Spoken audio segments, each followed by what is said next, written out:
Morning thoughts. I hate to do it, man. Right when I hit there's a selection that I make on the computer, right, and it tells me who gets to watch the live from inside the chat versus who is here already in the chat and will have to leave as soon as I press that button. And I'm sitting here watching the chat. I'm watching how many people are in it, and I'm watching the conversations as I'm setting up the video to go live, right? And I'm like, I see a couple of people in here, names in black, bless up and big up yourself and morning everybody and all these things. And I know as soon as I hit that button, they won't be in the live anymore because their names are not in green, their names are in black. And you can select the chat to only green names or everybody name. I feel so bad when I have to hit that button, but shout out to everybody tuning in this morning. Shout out to the people going out to work this morning. Shout out to the people coming in from work this morning. Extra special big up shout out to the people who work multiple jobs. I have the utmost respect for you. Shout out to my entrepreneurs, my stay-at-home moms and pops, my retirees. Shout out to the drivers. Shout out to the Uber driver, Lyft driver, truck driver, taxi driver, food delivery drivers, round town and long distance truck drivers. Shout out to the crossing guards and the school teachers, law enforcement personnel, medical field personnel, military personnel. Shout out to the barbers in the barbershop. Shout out to the beauticians and hairdressers in the beauty salons. Shout out to the AC techs and the engineers. Shout out to the heavy equipment operators and construction workers. Shout out to I said school teachers already. School teachers deserve extra shout outs, especially good school teachers. Because some of them are really good. They just they thought they were going to get rich, getting a degree in education and going off to teach. And it's not that. And they hate the job. And they show up every day to show the children that they hate the job.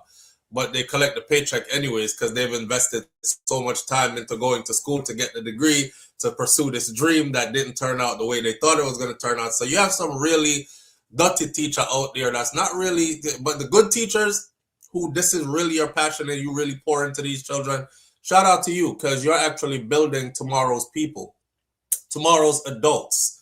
Know what I mean? So extra shout out to you. If I didn't shout your job description out, then like prostitution and stripping and whatever else is out there, then I'm not judging you. I'm just saying it's a job description. It's legal in some places.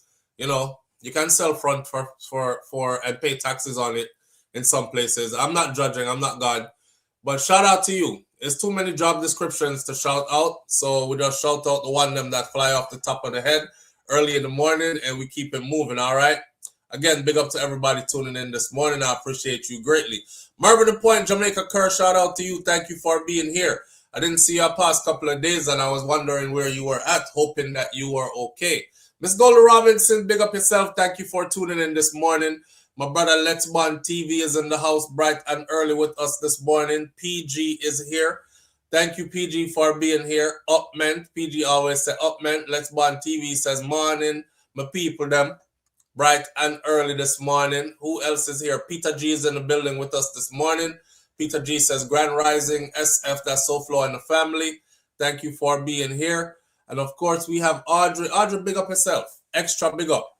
Morning, Audrey. Audrey says, morning, farm and present teacher. And Sean Cassell is in the building. I hope you're doing well, my friend. Thank you for being here.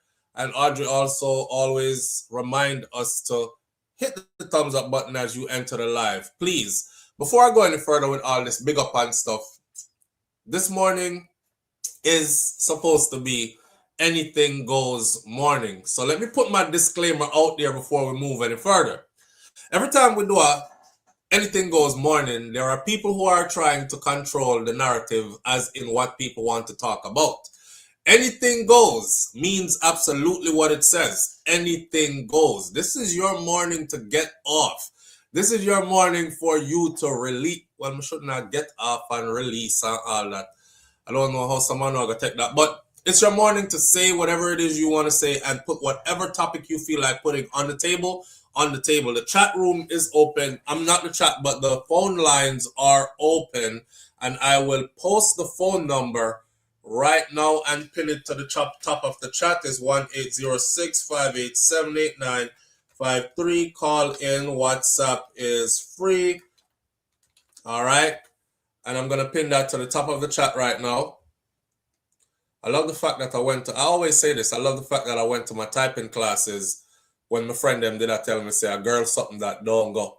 Because I can't actually type now as fast as I can speak, which is a good thing, right? And it helps me out too when I'm in the OT field. I'm doing my occupational therapy stuff and it's time to do like patient notes.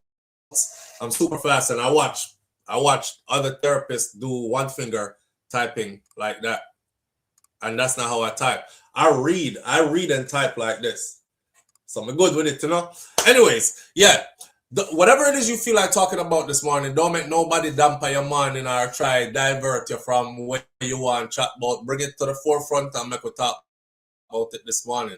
That's what we on this morning. Now, of course, a lot of the times I ask for participation and my audience just, I don't know if I'm just comfortable or just want SouFLo just to lead the way all the time.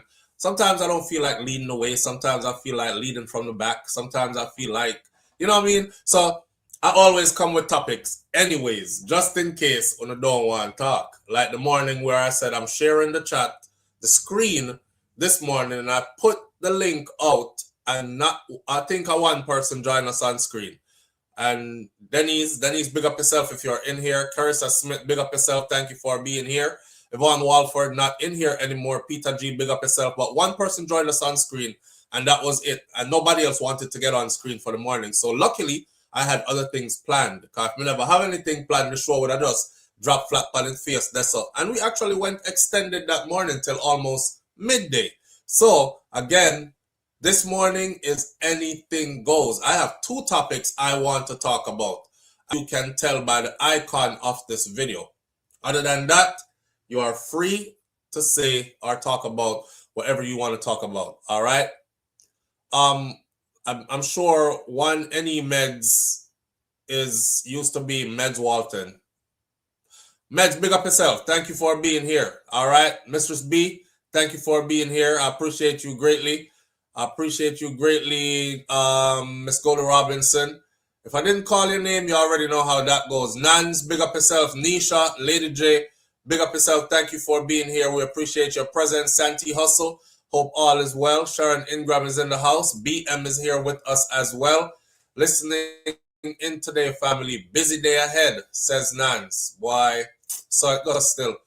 If I cut the live at any time, it's because I'm having some stuff delivered to the house today and some big stuff, and I'm going to have to get up and go let them in through the back gate and these kind of things. So just bear with that.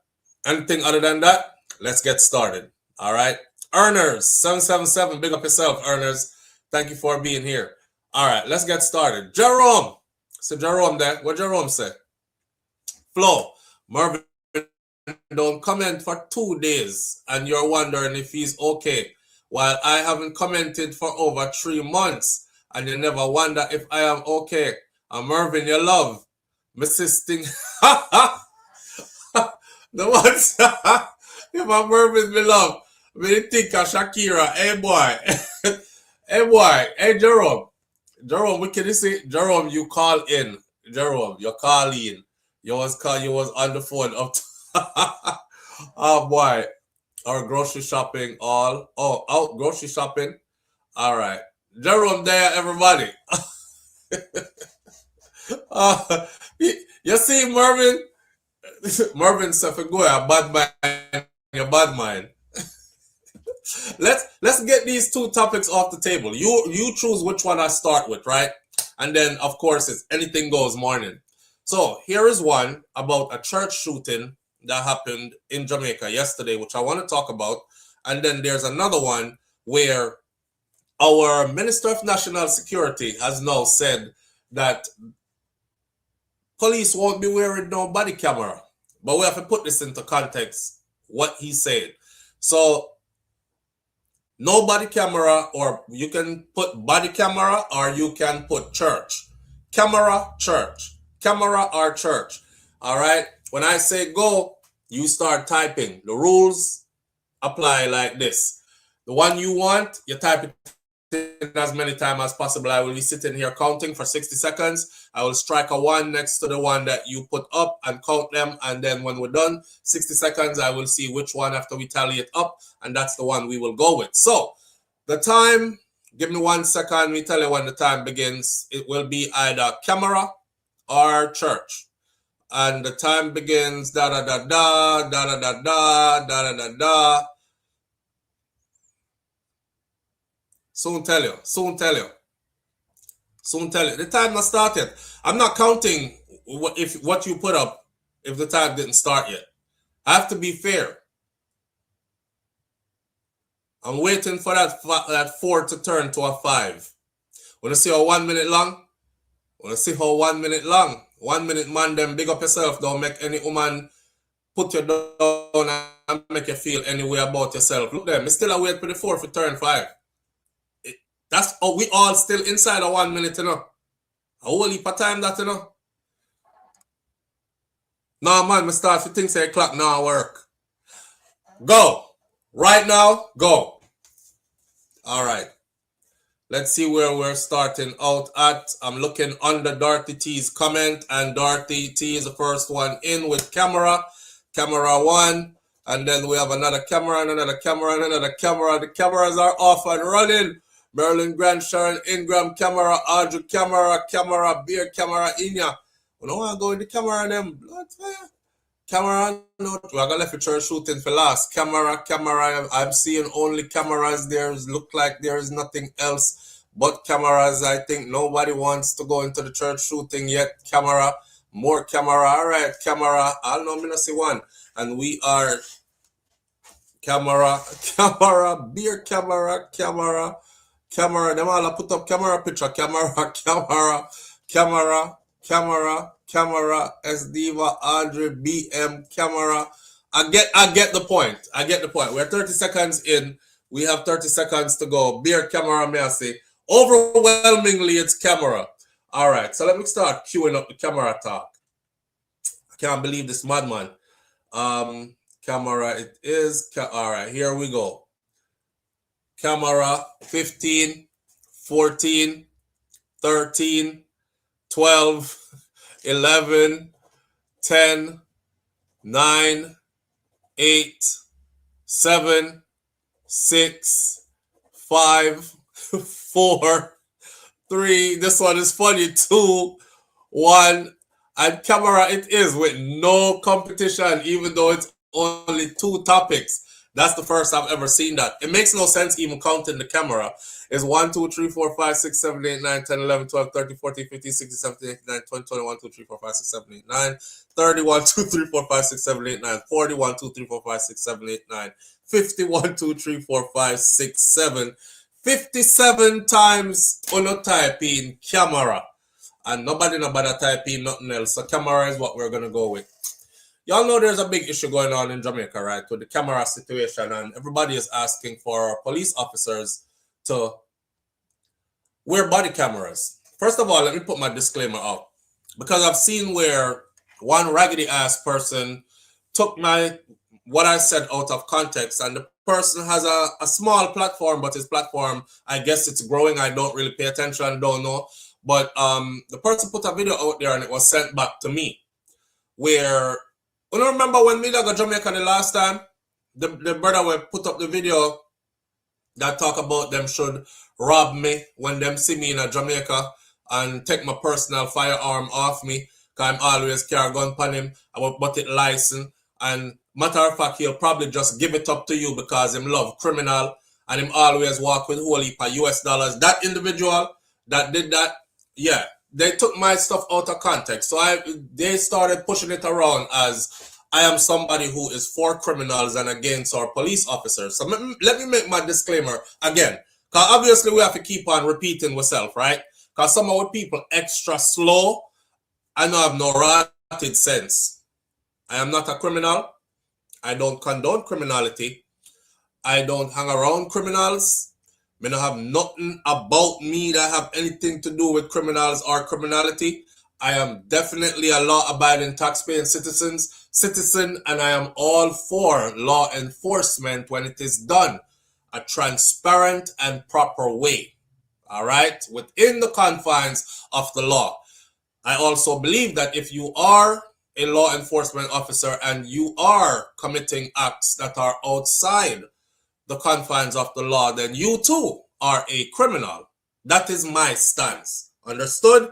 So big up to all of the police officer them. We do them job accordingly. Those that serve and actually really serve and protect. And sometimes it comes with the job where gunshot bust and people dead. But we just want to know that these killings are justified legal killings. So all we're asking for is body cameras. The body cameras are there for you as an officer, and it's there for us, the people, as well. And the more you can show us that these killings are justified and that you are eradicating certain excrements out of our society so we can get back with nice, beautiful Jamaica, peaceful, and we can be a road at night time, a party, and we picnic them can play without, you know, getting caught in between gunman and fire after gunman and these things, and the place gets safe. That's what we want, right? So we're definitely on your side for that. Now, we're looking forward to body cameras. We were told by those who are in power in recent times that body cameras are on the way. And lots of body cameras are on the way. So, now to hear Minister of National Security and Peace, why for them title keep on and get longer and longer, to hear him come out now and say, this thing that you must wear a camera when you're going to look for a man who has an M16 that's firing 60 rounds per second is a crazy idea. This thing that you must wear a camera when you are going to look for a man who has an M16 that's firing 60 rounds per second is a crazy idea. Mr. Chang, you don't have anybody that you answer to. You don't have anybody, sir, that, and this is no disrespect, sir, do you not have anybody that you run your ideas through before you speak them to the public? Because here what? If you're going to see a man that you think say are here say have an M16, and you are rating the M16 fire 60 rounds per second, right? A big heavy gun that fire a whole heap of bullet. If you put it per rapid burst. What does that have to do with a camera? What does that have to do with not wearing a camera? One has nothing to do with the other. Let's see where I go with this. One has nothing to do with the other. If anything, that is when you really need to have a camera. You really need to have a camera then, sir. So for you to turn this around and the people who you have been telling that the cameras are coming to suddenly start changing tone and telling the people about is crazy or not crazy, man. That's a crazy idea. We must put on camera if we go look for man who have M16. Like, one don't have nothing to do with the other. As a matter of fact, guess what? The police officers in the United States of America, they all wear body cameras, sir. Yeah, and it don't matter if the man a fire AK-47 with a 100 round drum on it. You ever see one of them they clap? You ever hear how it go? A brrr, brrr, brrr, brrr, brrr, brrr. Me sure you know. And they have the cameras on. Right. So, Minister of National Security and Peace, Dr. Horace Chang, has made it clear that the police will not be wearing body cameras on operations where they are confronting armed criminals, dismissing the call for them to do so as a crazy idea. Wanna see how long it take them after election to tell us say it's a crazy idea that? But during election, you know, the body cameras are coming and we know things are not perfect, but we're working on it and the body cameras are a good idea and it will be something to what I'm saying it was now, all the things we're saying, it's good for the public, it's good for the officers. So how come all of a sudden now is a crazy idea that?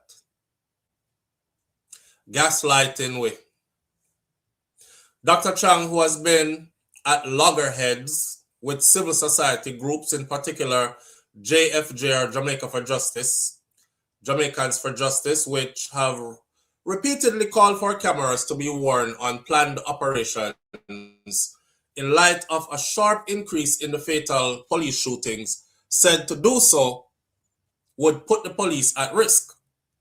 Put them at risk of what? Of arrest and prosecution for unnecessary and unlawful murder? Because I can't think of any other way it would put them at risk.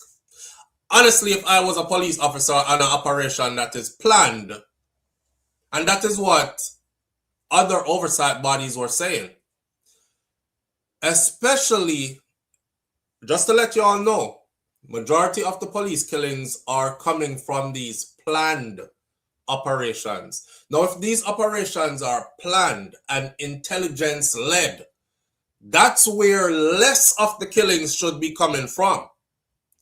Most of the killings are coming from there. To have y'all also know, police killing in Jamaica has gone up over 200%. Live on the air with SouFLo. Good morning.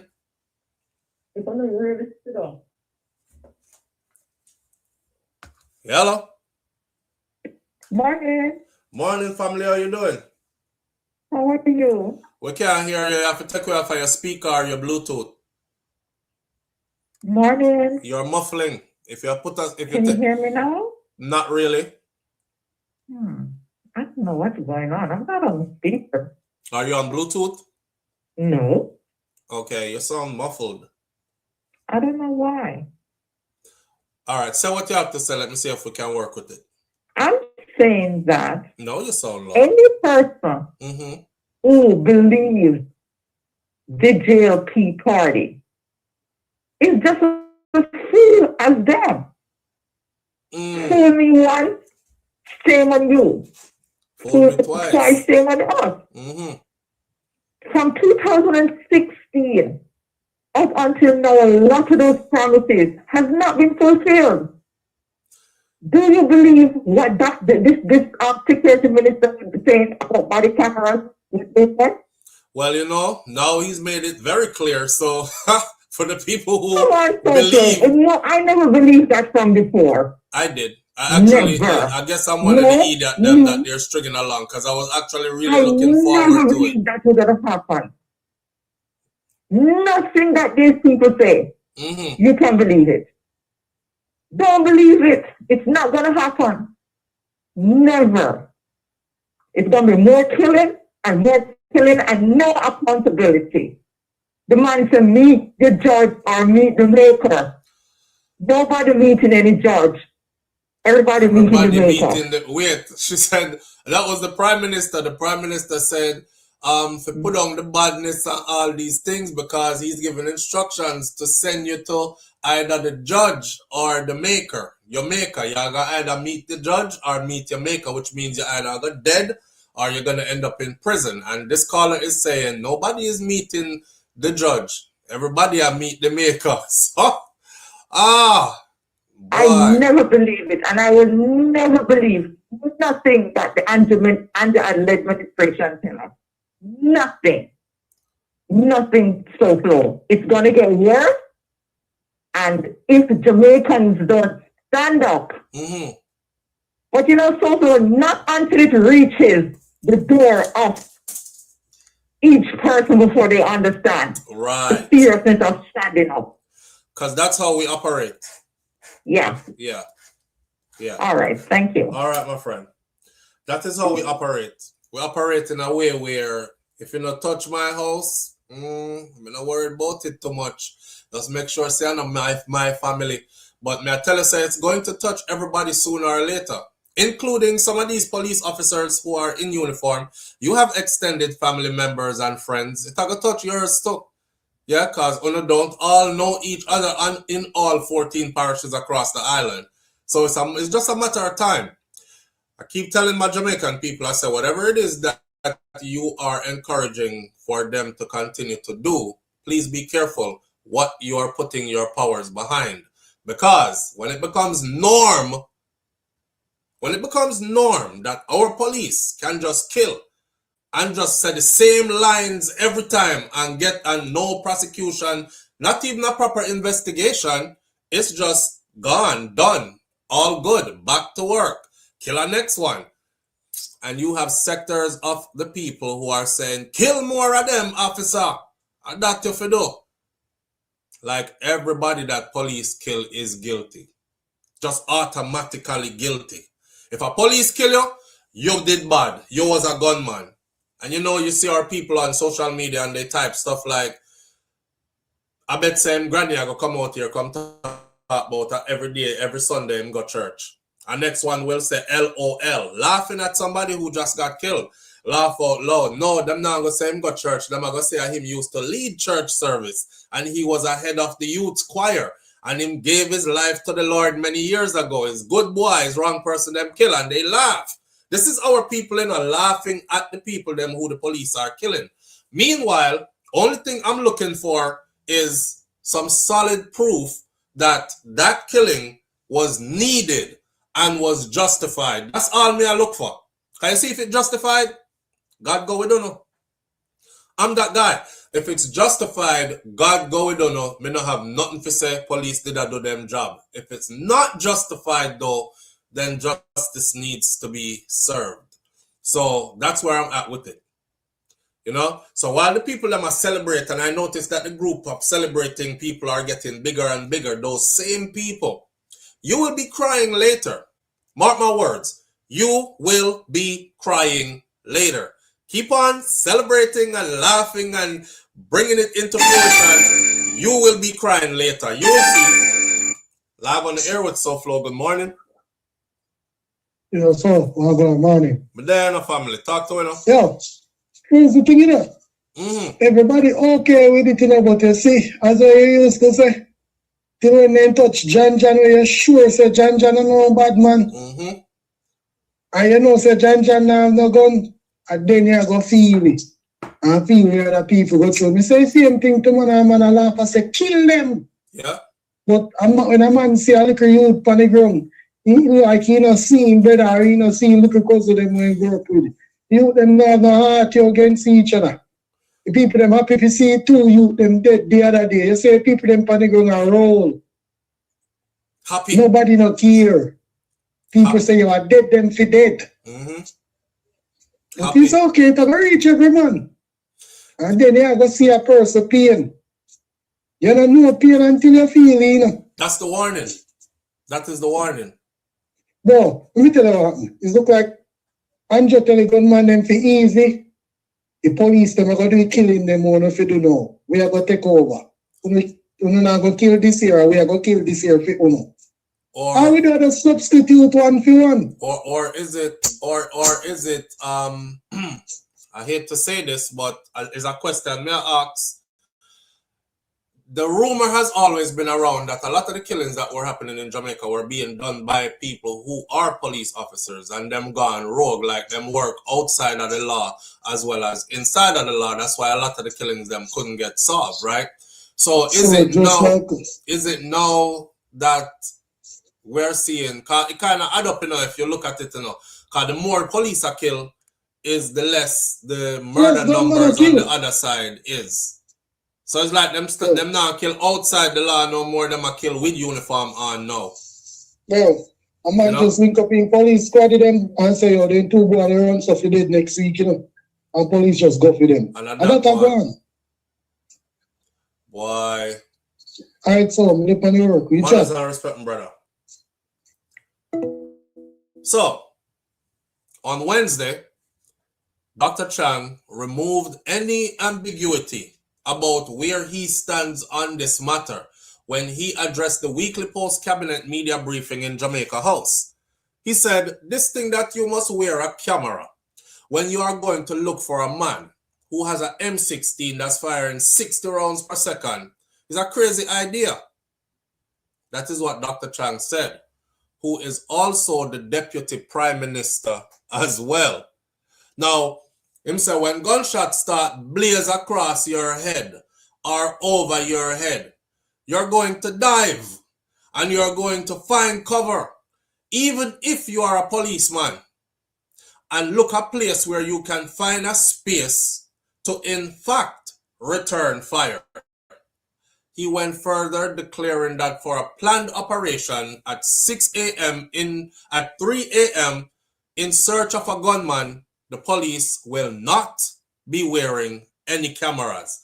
This is your Deputy Prime Minister / your Minister of National, our Minister of National, our Deputy Prime Minister / Minister of National Security, telling us to our face now. Remember, I know them the other day, just I tell we go back and look and pull up of the Jamaica Gleaner, Observer, and look on TVJ and all these. Look at recent news that said that body cameras are here. Our body cameras were ordered and are on their way. And we're working on getting police officers to wear these body cameras and all this, right? And the people them were calming down. The people them were calming because they believed that things were going to get better, only for him to jump out and say, you know what, I could stop, string them along. I could tell them exactly, because them can't do nothing about it. Them can't do nothing about it, so we just have to tell them to them face, listen, hello, the police them now wear no body camera, and this is coming from the highest office. That is what that is. This is your Deputy Prime Minister telling you, stop rascal ask about body camera, them now wear none. In not exactly those words, but he might as well have used those words because that's exactly what it means, right? The man said when gunshots start blaze across your head or over your head, you're going to dive and you're going to find cover. Even if you're a policeman, I have never seen that one rotted policeman dive when gunshots are fired yet. Me not see them dive. You can lay down, bend down, get up, run, low crawl, hide behind stuff, return fire. That's the first order of things anyways. That's the first order of things anyways. This man is trying to make it seem like them are going to dive and mash up the camera anyway, so why wear one? Them are going to dive and the camera are going to drop off of them clothes, and why wear one? How come that's not a concern for American police officers? You know why it's not a concern for them? Because there are laws that go with it. If you take this body camera, which you have to wear, on your operation, which you have to have, and it has to be on, if your body camera goes off in the middle of an interaction with a civilian, you are automatically reprimanded. You are off duty, investigation begins, and we're trying to figure out where the wrongdoing happened and what was your purpose of turning that camera off. Your camera has to be on. So there are consequences and repercussions within the law for an officer and him camera. Horace Chang said, him not really in none of that. Them just now wear none. We no business where you say, them not wearing none. So, he went further, declaring that for a planned operation at 3 a.m. in the morning, when we are going to search for gunman, the police will absolutely not be wearing any cameras. I think that is the time that you actually need to wear a camera, because you know what? Jamaican people, this is dangerous, and I can't even explain to you how dangerous this is. This is super dangerous. Remember the other day, remember when police are run down youth and youth run past house and police line up the house with gunshot? Remember the baby that got killed? Remember the mom run out with her baby and I said the baby get shot? And then she said the police tell her, go back in the bomb clot house, so I run out of her. And then she put down the baby and then led up her house with more gunshot, and the baby get more gunshot, and then the baby dead. And as a next police, as a soldier man, she said see her down the road and said, oh God, mommy. Or the soldier them rather was shooting. And it's a policeman see her down the road and said, oh God, me have a youth with that age here too. And help her to carry the baby to some place where the baby could have get some help, but the baby died. So, I say that to say this. Most of us at 3 a.m. in the morning, we're not in these streets. At 3 a.m. in the morning, most law-abiding, tax-paying citizens are in a them yard. You're in your house. Walk with me now. You see, anyhow, them do a planned operation at 3 a.m. in the morning and lick down the wrong door and go in at the wrong house. Just remember, so there will be no proof of it. Okay? And the only thing they have to do after that is silence all witnesses. Case done. And if you think they can't hit the wrong house, you are a fool. You are a fool. Ask me what I did in the army. I did exactly this kind of work. Ask me if we have ever hit any wrong target. Absolutely. Quite a few times. So, I'm telling you again, Jamaica, watch one, big up and play with it now. Because this all gets serious enough. If y'all allow this thing to fester and to grow without demanding these body cameras be put on these officers, it is going to get to someplace ugly. Right now, it look like nothing serious now go on, man. Them know what them a do. Them have proper intel. Okay. When them run up in your house at 3 o'clock in the morning and you stretch out in a bed asleep, and them line you up with gunshot and put 2 guns there and say a shootout did happen. Don't say nothing. Well, you will probably be dead, but tell your family members don't say nothing. And if your family members it happened to, remember, say you were a part of the crew that did not say anything when this was going on. And I'm warning you that that's exactly what this is going to escalate into. I'm not trying to scare anybody. I'm just trying to tell you that there's only one way for this to grow. Only one way for this to grow. With our Deputy Prime Minister telling us to our face that if they're going on planned operations at 3 a.m. in the morning to look for gunmen, them now wear no body camera. They're not wearing no. I think you're doing that, sir, because you don't, all the things I just spoke about, and you don't want to be held responsible or liable. If you make a mistake, you want it to be a oops. That tells me you don't have the civilian population's best interest at heart. That's what that tell me. That's what that tell me. You are not ruling or leading from a place where you're saying, we're very meticulous in what we do. We operate off intelligence. If for any reason our intelligence should be skewed and someone innocent is killed in the process, then we expect to be held accountable for that. I saw you give the people them little peace of mind. But when you just get up and tell us, say, no, we're no body camera. We'll go at 3 a.m. So if you get killed in that process, because a gunman we did a look for. So I guess when we kill you, we found the gunman. All right. He said, noting that such wanted men tend to move around rapidly. Well, shit, that's another reason why you need the body camera. Such wanted men tend to move around rapidly, Chang said. The hunted moves much faster than the hunter. You can't say... What law enforcement qualifications does Dr. Horace Chang have? I'm asking this. What law... Anybody who is in his position needs to have experience and law enforcement qualifications to a certain degree as well. You need to have seen some things. You need to have been through some things, and you need to have led at a certain level. I hate it when people who don't have no experience in this type of field come out here and talk like they're warriors on the front line, like Chang Agwan, like say him ready out there with his weapon at the ready, you know, and him have 7 magazine and I'm vest with 30 clip a piece, and he is the guy with the night vision goggles on and he runs these missions. You're speaking from somebody who's behind a desk with a pen and a paper. And yeah, you walk road, but not tactical missions. You know, go on.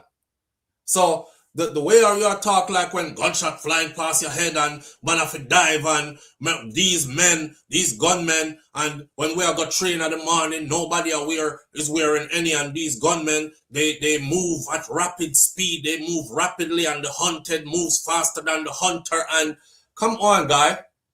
It's not a movie script. It's not a movie script. The youth that on a kill killed the other day in a Clarendon, we still have not forgotten about him. We may have forgotten his name, but we didn't forget the situation. Wanna tell the people them say the wrong house on a hit. Y'all told the people say his house was not even on the list. His house wasn't even on the list, you know. The absolutely wrong house them hit. Cause hear them now. When them go in at the house and kill the youth, you know. Here the people them will support this foolishness and friggery. Well, me sure said the police them never go at the address there by accident. Because intelligence them move off of. So when you live with gunman and you keep company with gunman, them something that will happen to you. So we went and looked a little further. Was that house even on your list? The answer is no. Nobody in that house, in that family was being tracked for anything by law enforcement. They never had no reason for turn down the road there and go at that the yard there. You see how the youth did have the camera inside him house and you see how him run go answer him door? They didn't have to beat down the door. They didn't have to kick in a door or enter through a window because they have papers to go in there and search for anybody or any gun. They knock the door and the youth run go answer him door like him think say him girlfriend I bring pum pum come give him. He was excited, him run to the door and ran to his death. So,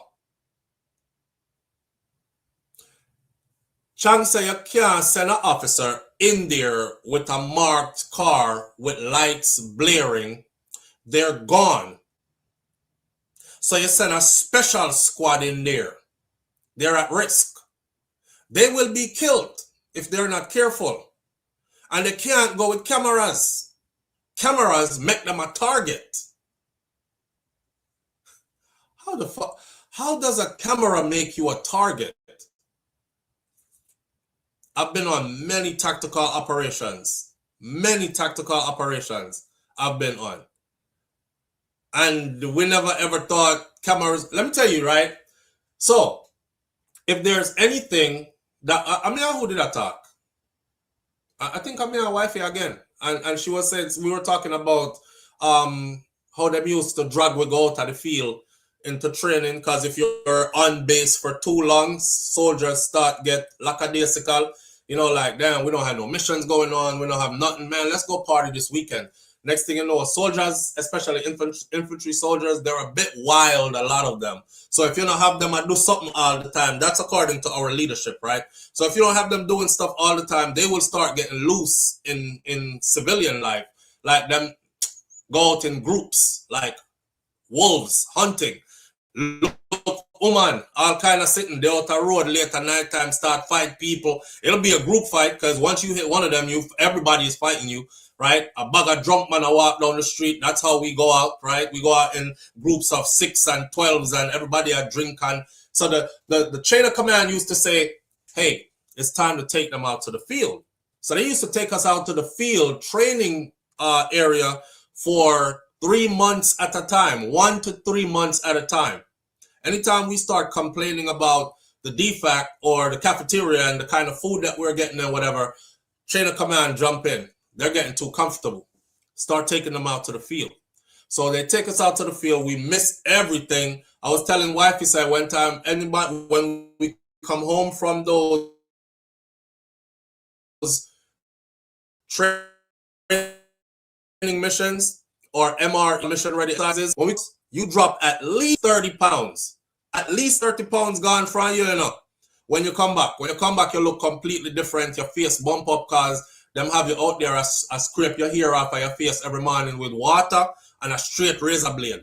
And that's it. Not no shaving cream and you in your house doing your moisturizing and you out there living rough, right? And you running through drills the whole time and you sleep a bush and all them something there. So, and I've lived it. Here's one thing that we do. For those who smoke on a regular basis, these missions suck because they come down suddenly. And here you are now where you can't get a cigarette. And anybody who know people who smoke cigarette, you know, say they have an addiction. Because if them can't get a cigarette when they need it, them start go through them changes and them phases, right? So when they go out to these missions, you're not even allowed to smoke. You're not allowed to smoke because we actually train as if we are in combat. If there's a sniper somewhere that's overlooking this area and we are out late night traveling under darkness, what the hell you think will happen when you light up a cigarette? That sniper will shoot straight where that cigarette light is beaming like this. And he'll shoot you right in your mouth. And then you've compromised our position because of a cigarette. So I'm saying all this to tell you that there are ways that you can subdue any little equipment that might flash a light or anything that has light on it. So for Chang, again, this is why I say somebody who has certain type of experience needs to be in his position, not him. Not him. Can't just talk foolishness. And it made me feel like you underestimate the intelligence of the Jamaican people. Yes, we have some idiot who will take everything that you say. But I think majority of us could read past the BS and say you not make no sense, sir. The man say you can't send officers in there in marked cars with lights blaring. Okay, we know that. We travel on the black light, right? We call it blackout. When we black out and we go night vision, blackout mean night vision, and we go night vision, nobody knows see we. And we sailing in the dark. So why are you telling the people them that like them are some big idiot? Anybody knows that 3 o'clock in the morning, woo, woo, woo, big light a flash, big light a flash. Obviously, people are going to know police are come. Start talking to the people like they're dumb. We send a special squad in there. Okay, big up to special squad. And they're at risk. Every mission is risky. They will be killed if they're not careful. Well, fuck, we know that. We say that all the time in training. That's why we train so hard. That's why we take training mistakes so rough. Like if you're in one of them unitary, say, and during training you make mistake, your leaders skin you up, we call it, because every mistake could be a life lost. This, you're not in a kitchen. We're not playing with eggs. We playing with lives, right? The man say if they're not careful, and they can't go out there with cameras because camera make them a target. How the hell does camera make you a target? If you are moving out at 3 a.m. in the morning, if you go look for a gunman, how is a camera on you making you a target? Y'all saw the cameras? The cameras are black. And if they're black and shiny, you can put tape around them that is not shiny. A subdued black tape around them so they're not shiny. You can tape over the light that's flashing on them if it has one, so it won't flash for your mission. When you're done with the mission, you take it off back. Anyways, he also reiterated that the police are trained to use cameras and that cameras are available for members of the Jamaica Constabulary Force, with 1,000 more on order. However, he insists that it is Commissioner of Police, Dr. Kevin Blake, who determines how these cameras are deployed.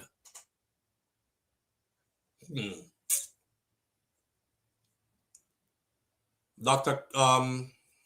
Kevin Blake is just playing along to get along, just like everybody else who holds this position.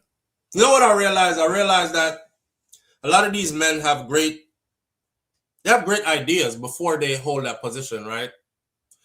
But once them get in that position, there's pretty much you play game.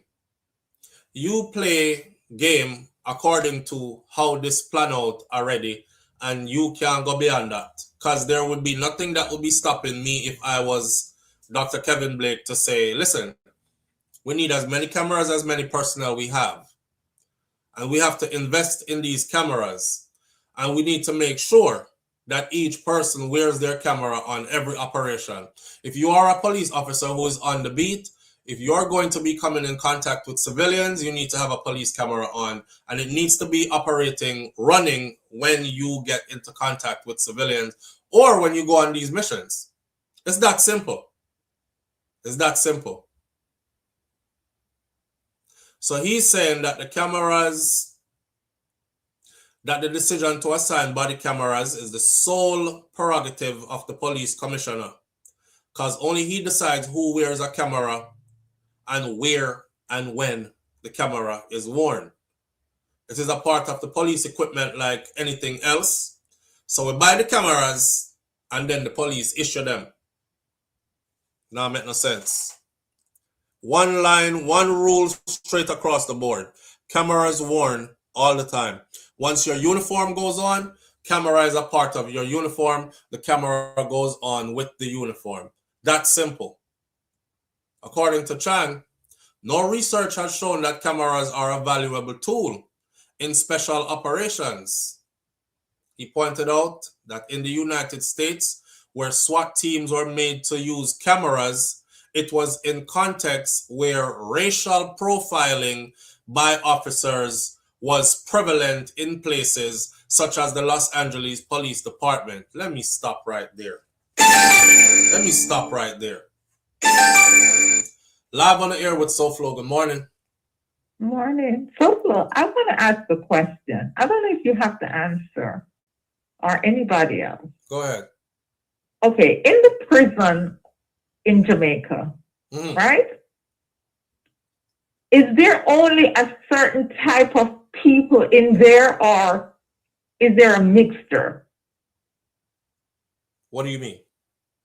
All right, let me ask you another question. Let me ask you something else. Do you ever hear of them shooting and killing any other nationality in Jamaica and say that they are criminals or they are gunmen? Except for black people? I'm trying to bring that across and saying, I mean, I can't understand SouFLo.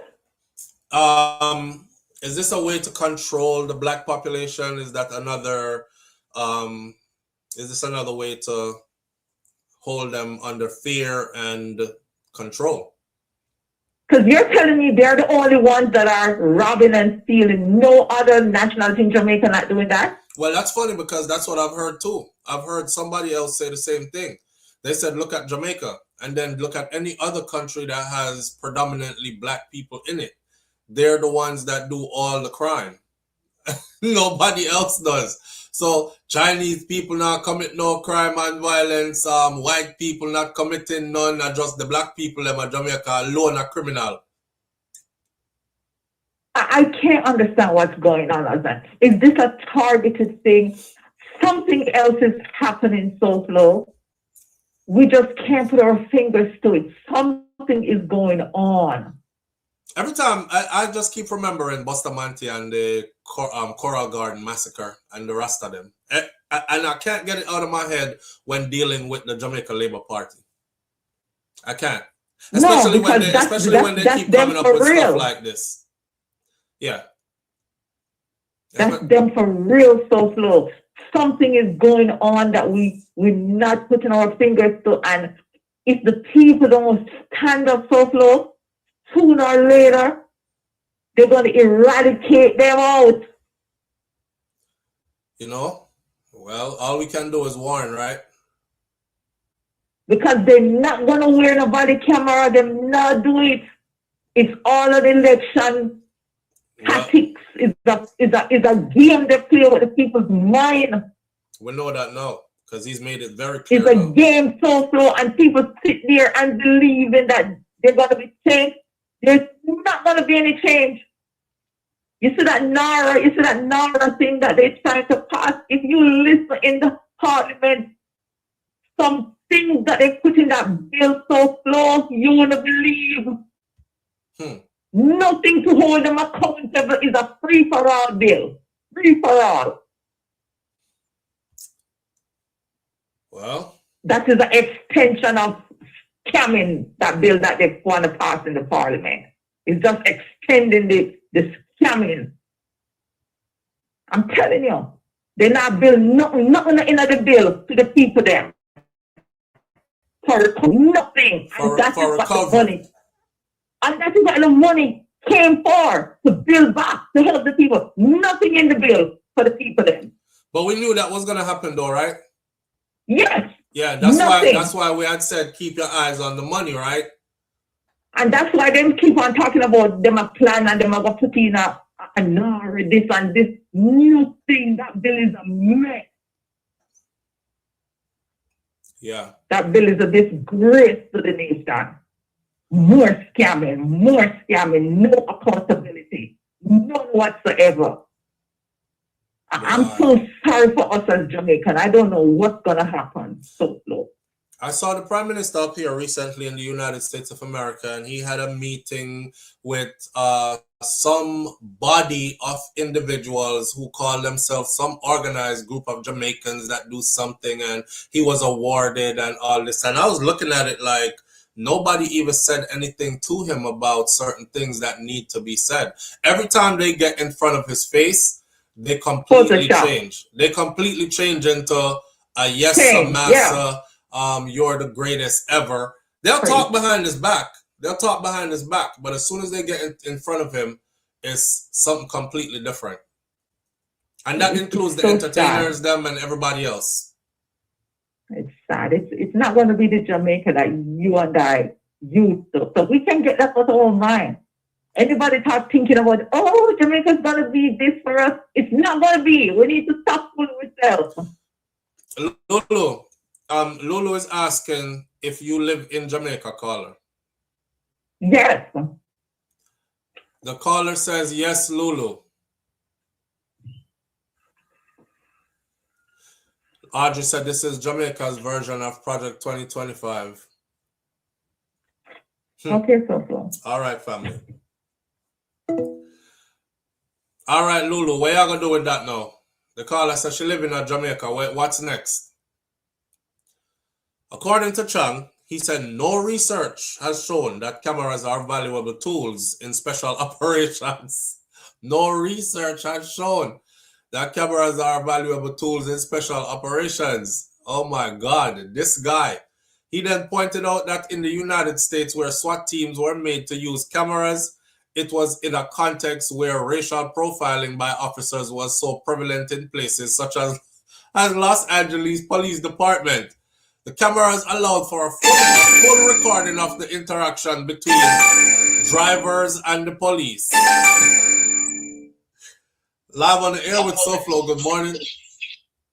Yeah, Flo. Yeah, family. What going?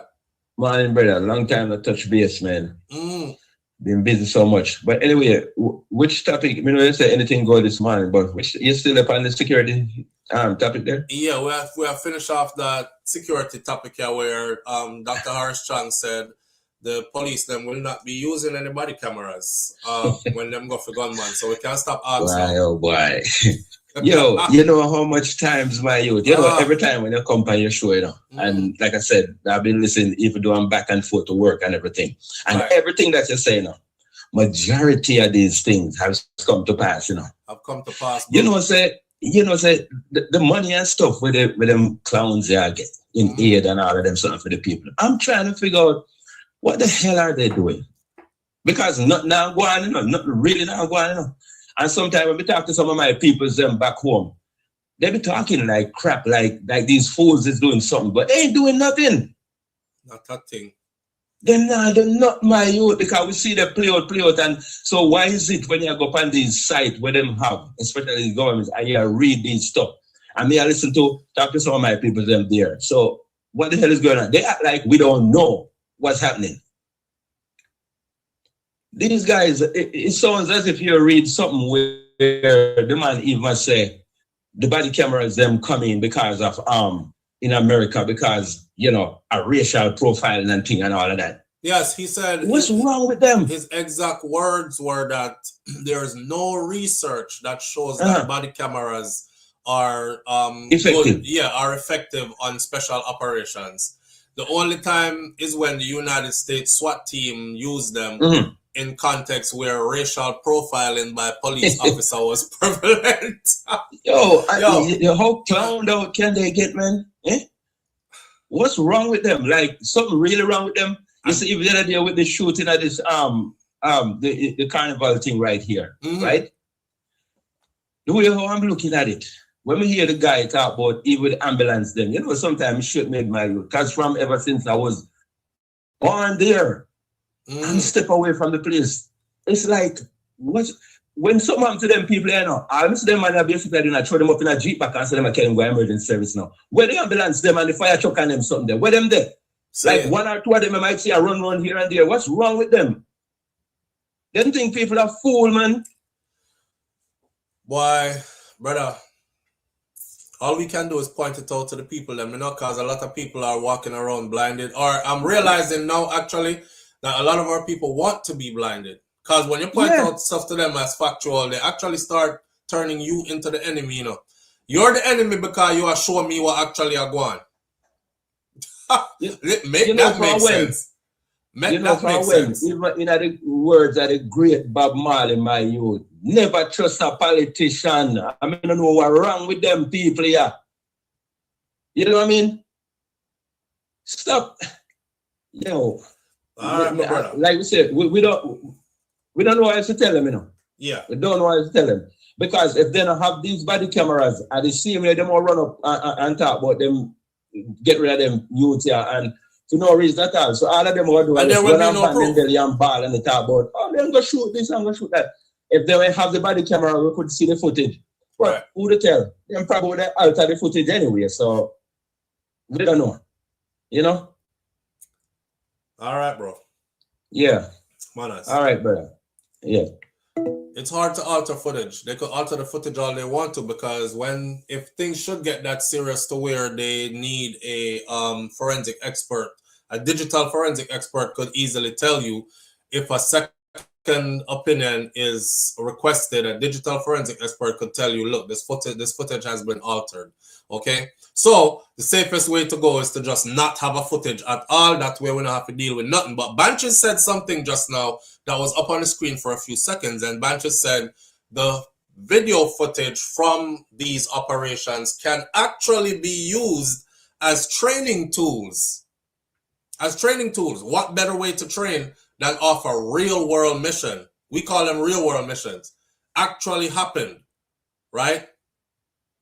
Well, according to this guy, the cameras allowed a full recording of the interaction between drivers and the police, a situation Chang said would be equivalent to members of the JCF Public Safety and Traffic Enforcement Branch interacting with the public. Locally, I don't know where I talk about. I don't have a clue what Chang talk about, because all the police officers wear cameras here. Even the ones that do special operations wear cameras here too. Locally, he said that cameras are mostly worn by personnel who are involved in road checks and those monitoring entertainment events. He noted that the SouFLoTV them did there the entertainment event Big Wall the other day when Javi and Jeffrey kick off and gunshot fire. There were none of them around with their cameras worn. He noted that the road checks are particularly important, highlighting that since the introduction of cameras, confrontations involving the police and taxi operators have become less frequent. So a taxi operator who no have strength for has become less frequent. When last have you seen a video, because they used to go viral, as a policeman and a taximan fighting, or a policeman has to beat up a taximan? They don't, because when the taximan or other driver sees the policeman with a camera and he stops a car, then behave themselves, is what Chang said. There's so much classism in just the way he delivers his speech. You don't get the string of colorful words anymore, is what he said. The security minister argued that there is a legacy issue in Jamaica, a holdover from colonial times, where elements of the public assume that those of us who are elected are corrupt. It assumes that those who have authority are corrupt. So the idea that the police is a corrupt body out here to extort people is a wrong legacy. It's incorrect. And I cannot support anything that seeks to reinforce that. And that's what the call for cameras to be used all the time does. Somebody go get this man and take him the hell out of his friggin' position that he's in, please. Eh? Sir, the people are calling for body cam, not in the simple situations where people cuss bad word and the police cuss back bad word and them still give people ticket and draw them out of them car and impound the car and these things. We're calling for body cameras on a more serious level for the whole heap of killing them that's happening, right? And y'all are just saying each killing is justified. Just take my word for it. And while you're at it, check this out. I know me said so. And yesterday, this was printed. Look at the video I put up yesterday about the crooked police officer that was caught, right? So for you to come out and act like this don't happen, and it's only one time it ever happened, it happens a lot. It happens a lot. A police officer, lick a man car, or something to do with the car, or there was a car accident and the man car got impounded. And the police officer went outside of the law and told the brother, said, you must give me a 250,000 and you can get your car. That man took it to higher authorities. I guess he got to somebody who wasn't corrupted because they believed his story and they said, all right, yes, him say, if you give 250, the man say yes, but me tell him, so I can't give him the 250, but I have 230. So they said, let's set up an operation, a sting. See if a true you tell. So they gave him $230,000 marked. They marked the money, you know. And then they lay waited in surveillance. And they saw the exchange of the money. And then they rushed in a little later down the road and arrested the police officer. And they found the marked money in his pocket, backing the civilian's story that him car get take away. And the police officer say, him have to pay him 250,000 for take it, to get it back. And him say, we can't do 250, we can't do 230, which is but an extortion this. So how you know Mr. Chang come tell we about this is all made up and is not stuff that really happened and is a false legacy? And we have a lot of corrupted police officers, sir. And that's why a lot of the people don't trust us, because of people like you, Mr. Chang, who sit at the top and act like nothing that the people are saying is true. You act like nothing what we are saying can't go so. We just have make up stuff. Live on the air with SouFLo. Good morning. Yeah, SouFLo, morning. Morning, family. Me there, you know. Talk to yeah, go on. Anything goes this morning. Anything goes, but you know what? Anything goes. Yeah. All right. Anything goes, but you can't switch my topic. Let me done my topic first. Oh, man, I understand. You're talking about police, right? Yeah, we're talking about Dr. Chang, Horace Chang said the police officers will not be wearing any body cameras on their operations. Okay. Why is it so hard for Jamaican people realize that these people is not them friend? Horace Chang, He's not like black people, youth. He not like black people, youth. You know, I said that a long time ago, you know, bro.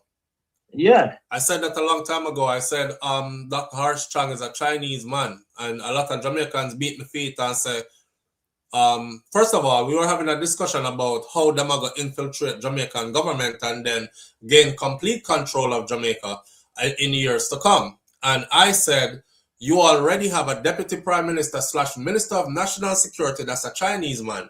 Hear them. Boy, stay a foreigner and left Jamaica business out of your mouth. Because Chang is Chinese, but he's not them kind of Chinese there. He's a Jamaican true and true. So I'm saying to them that one thing me know about the Chinese people them is that they are steeped in Chinese culture and respect for their lineage, and respect for China. So even though I'm born in Jamaica and raised in Jamaica, China business would always come first, right? May I say something quickly? I've experienced, half of my family are Indian, half of them are like us. See? And my auntie them from my mother's side, them think less of who have the Negro here. You hear me? From I grow up, I feel energy, suddenly I really like we who have the here like ours, then the Negro here. They don't like we out. And right now, they are in America right now, around the table, eat every day. You have Korean, you have Pakistan people, and you can hear in their voice that they laugh at certain things, but you can hear the disrespect when man talk about the woman, the black man will beat them here, and you actually say, but why don't you keep on knock them here? Why not? You can hear us scratching. Like black woman will wear weave and then do like this. Yeah, knock them here, see? And then the rest of black fucking eat at them. I laugh, like I say a joke, and they laugh to me. Right. So I'm straight now. I say the reason why I tell them, say my sister are black people they talk, and then I say the reason why I'm doing it is because we are the original people, and we're not diluted, so we have to take care. You know what I mean? It's like a product. See, when you pick up a tree, it's 100%, but then bring it in the factory, they dilute it. Black man is the original fruit, so we here thick. So when you work, you sweat. You don't hear it on this. You take wait. Stop. You take time to explain all that to them. How you mean, dog? For what? Because they my disrespect way. For what? Let me tell you something, right? Let me tell you something, bro. You don't have to explain nothing to them. Let me let all of you black people know something. Those Chinese people, they know you better than you know you. I'm talking about your genealogic breakdown. I'm talking about your history. I'm talking about all of that. Them know you more than how most black people know themselves. So the fact that you stand there and explain all that to them is it's even more of a joke to them. They're waiting for you to walk off so them can have a party with everything what you just said. I wouldn't waste my time, bro. No, but look here. I wouldn't waste my time. When we say it, it make them look bad now. Make them know say. Make them look bad. The whole on the table, no go on. So why you say that? Make know them a people there. You satisfy your soul and make you satisfy your soul and make you feel good. So you say something, and I applaud that. But make you know though. Say you don't have to explain nothing to them people. They know exactly. They know why they are the way they are towards you. They also know who you are, as in who you are on earth, as in who you are in lineage. They know who you is. Me not ask no question. Say these people look on we less. They look on we as like subhuman, like we're part animal. Me not ask no question because me a Chinese every day. I can see how they move towards black people. But they make a point. They smirk on their feet like make them finish talk. You know what I mean? Like there's no respect. So the body who are in a power. I know Jamaican sit down on a post wall. I decide to kill we young black people. You see me? I say this is one of the fucking reasons why I say me not give a fuck about coming back to Jamaica to live. It's not the island. It's the fucking people. My problem out.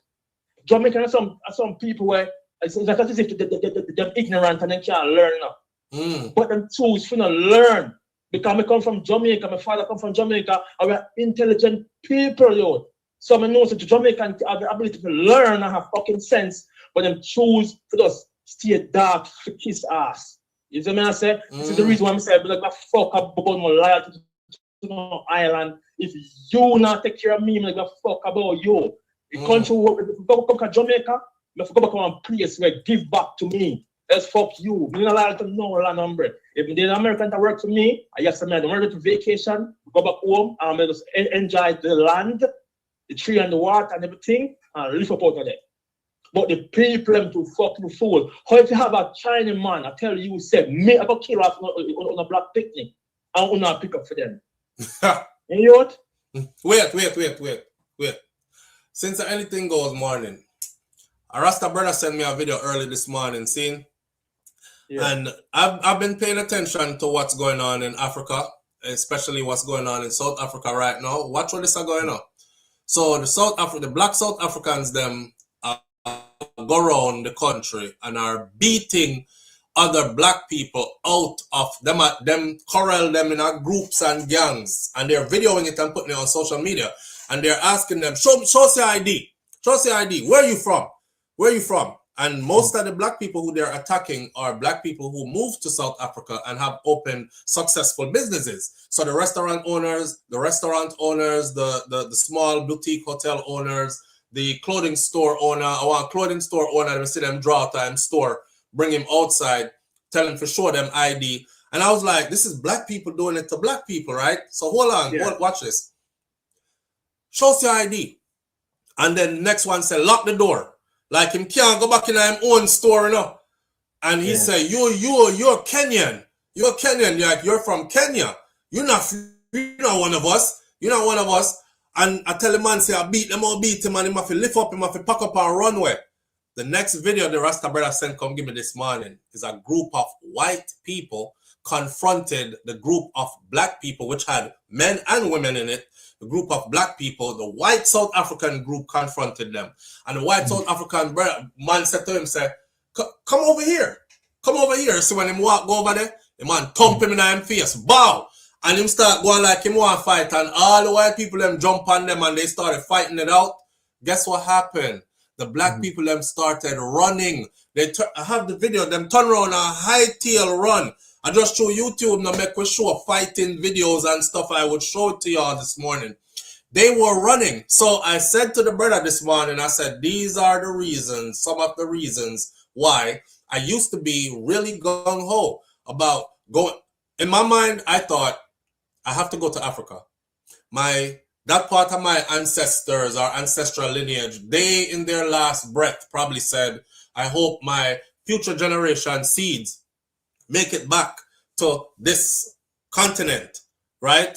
So just like how a Muslim said at least once in their lifetime they have to make it to Mecca on that pilgrimage, I've always held in my mind I have to make it to Africa. Now I've told my audience about the African youth where come and do the therapy stuff with me and how they walked him out the building. And him, Jesus Christ was everything for him. And when we realized, straight from Africa him come from, but him pray to a white man for God. And then seeing videos like these of them beating up their own kind, but white man thump them in them face and the whole of them. And they're in a big group, them could have fight. Take off running. I said, damn, these people. It's the people. It's the people. It's the people, bro. And just like in Jamaica, it's the people. They have all the strength in the world, right? To destroy their own and to support anybody who is destroying their own. It's the people. You got some people there, so we don't like me. And the reason is because we care about my people that much. So we say certain things out of passion of making them eye open to something to me. See, probably them not see it. But not like because me I say what they're not used to hear some people say. For example now, when me say me wish every black woman should dash the weave and dash the cream and embrace who no is a way of telling people say me love me, fuck Uno. Me not try be Uno. So you love her in our natural state.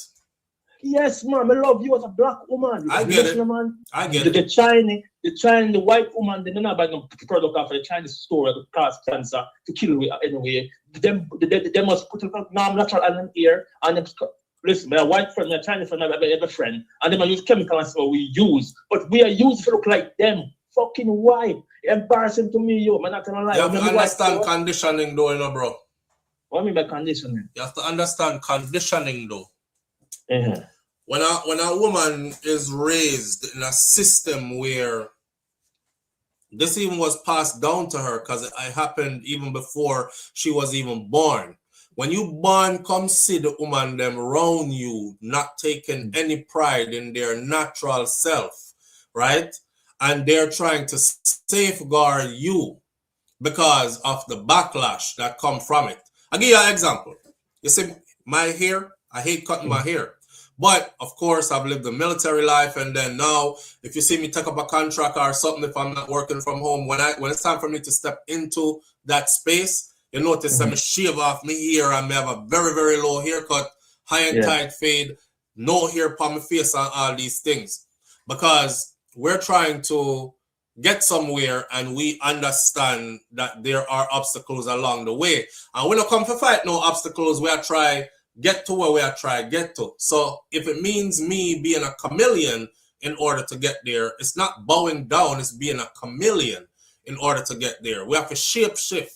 See? So we shouldn't have to, but we do have to. That is the reason why you never saw Michelle Obama wear a big old afro when she was in the White House. She could have. And many people are mad at her that she didn't. But she didn't. There's a time when even if we're going to do it now, there's be a time in life where we stop. So wait, hold on, man. May I say to you, sir, I understand everything you say, but we just can't go around like holding that against everybody, because everybody's situation different and everybody is fighting the same obstacles and the same battles. And although it might be easier for you to get through, over, under, however, in your world, how your thing set up, for others out here, it's not set up the same way. And they have to deal with them same obstacles that are in their way. You know what I'm saying? I must say something next, right? You know something not come easy? If me, we know that not come easy. Well, I know. Listen to the difference with me and other black people. If we see every black somebody get up tomorrow morning and say, here what? We're going to stop where we're going to left work, and we're going to suffer for a good cause. Did you know?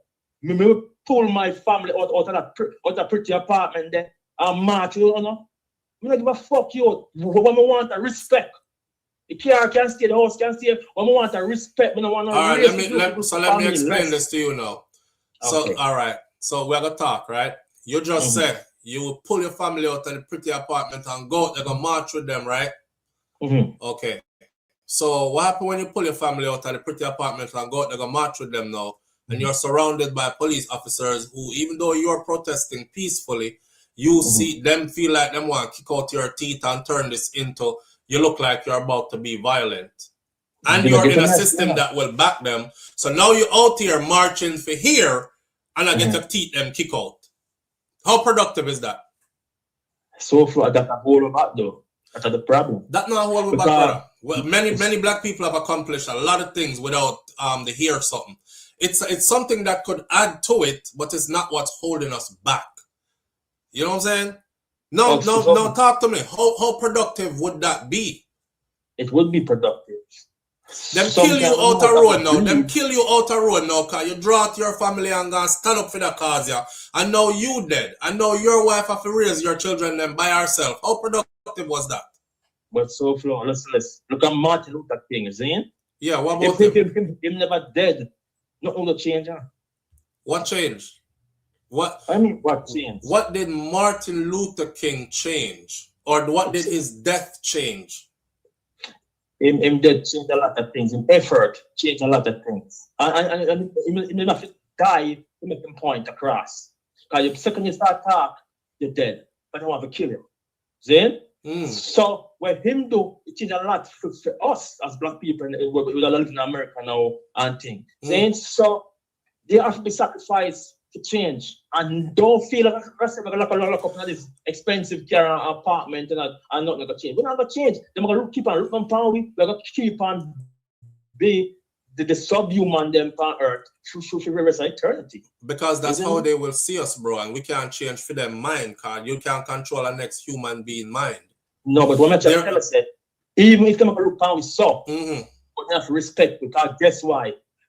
We have our own community, we have our own ships, our own plane, we own everything, because now we get together and now we're powerful just as them. So like the white man who goes on like the China man, when you have to respect them. Do you realize who you're dealing with? Do you realize who you're dealing with? What do you mean by that? Do you realize that you're dealing with a person? I mean, I'm going to say person, but you know we are talking about the group, conglomerate. Do you realize you're dealing with a person who will left you and make you amass all the things you just said right? You have your own plane and your own hospitals and your own schools and your own this, and then them will drive through and bomb out the whole of that and flatten it. Each time you do it. You realize that? Yeah. Well, what am I gonna talk, so man? Anyway, yeah. Somebody say, with the police now, Zane, go back to the same thing with black people. You hear what me just said, all right?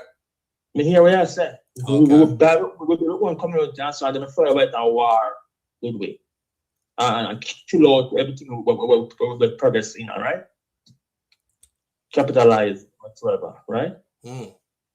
Yeah, the fire with plane and bomb it up. But after a war change the landscape, you know, it's not what we think or what we talk, you know. It's war sometimes change things, people respect, you know. That's true though. Yeah. That's true. So that's we go to war. I mean, we're willing to go to war. Every black man said tomorrow it's done. Me willing to dash on my car and jump in a war tank and fight war. That's all. Me hear But you, we bro. have to put a stand. Me hear you when we don't own no tank. Huh? Me hear you when we don't own no tank. But we can't own it though. We can't own no tank neither. So for us, sometimes war would take what due to us sometime in a war. We plan, we execute, and we do it. We have a talk something for a podcast. We keep that talk of the podcast. Me know what you say, I mean, I entertain it as well as a conversation, but if you want to get down to the nitty-gritty of it, when you are people that are as small as we are in group number, in a certain part of the world, well, you don't even qualify to talk about wage war. So sometimes we have to reach the war, so sometimes we can't smart, you know. And every woman, the black woman, stop with the weave and the cream. That's what it brings us. It's a 360-degree conversation, so it brings me right back to being a chameleon. War can be fought on many different fronts in many different ways. There's more than one ways to skin a cat. That's what I'm trying to tell you. You see what I say? So it don't have to be out front, big Afro pan head, fist in the air. It don't have to be. Granny always say, when the hammer fly down, it always strike the nail where stick up out of the board. You know what I mean? So the whole of it have to be the nail then where stick up out of the board, and we can still accomplish the mission. So that's what I try to tell you, say, although it might be not pleasing to you to see your sisters them with this weave and the perm and thing in them here, you must understand that some of them are real soldiers with a real mission, and they're really accomplishing out here, not just for themselves, but for their family, them people, them lineage. And sometimes she is masked up with all the things them where you don't like to see. Yeah, make me spell it out for you. Cause me I try go with this, you know, but me I try to bring you there to understand. I used to be like that, bro. Me used to be like that. Me used to militant no blood clot when it comes to certain things. But then I realized, like, well, that ain't gonna get it. That definitely is not gonna get it. Okay, so because of Boomer have a nice career, become doctor, nurse, and everything, engineers, everything. And is it that about change how we respect in the world and how people treat you in the world? No, and I told you this before, that no matter what you become, the people them who don't like you will always still not like you. So and they will still not respect you either, right? No matter how much you accomplish, they will still not respect you either. So don't worry about who not like you and who not respect you. They won't. They never will. They never will. Their mind does make up, say you are this, you are that, and the other, and they never will. You have to look towards something else, but not their approval, not their respect, not their love, not their admiration, nothing from them. Yeah. That. So Horace Chang. What about Horace Chang? See?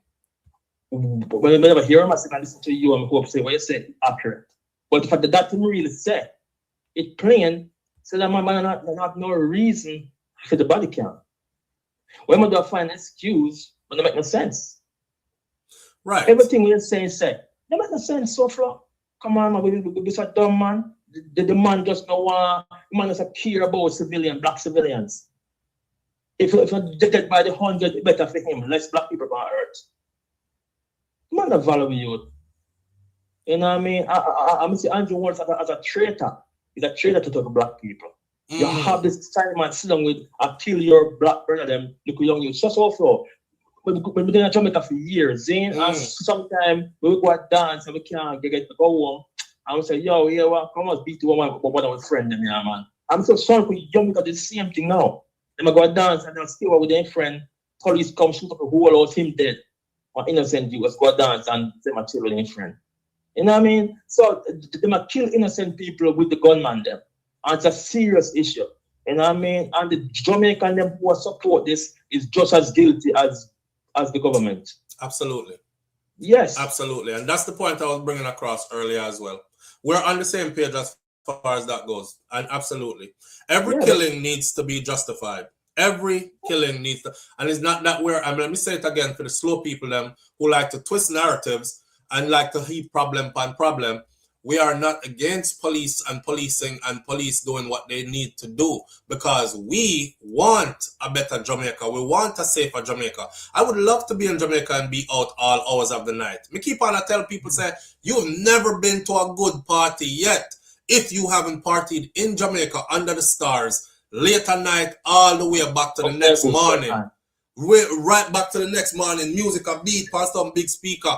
Food, the drum them a smoke up with different kind of food. Soup man out there, jerk chicken out there, all kind of food out there. Music a beat, people are drink and enjoy themselves. A man stand up over there so with a whole chalice a bubble and ganja smoke just a floating in the air whether you smoke it or not, you're under vibes, right? And the place is peaceful. And you can stumble go your yard if you want to and nobody's bothering you. It's not a fantasy. That is what Jamaica used to be. So we want that Jamaica back. So we don't want no gunman around here terrorize the people them. We want everybody to find something productive to do, but we don't want the police them just randomly killing out people and then tell we about we are clean up the place, man.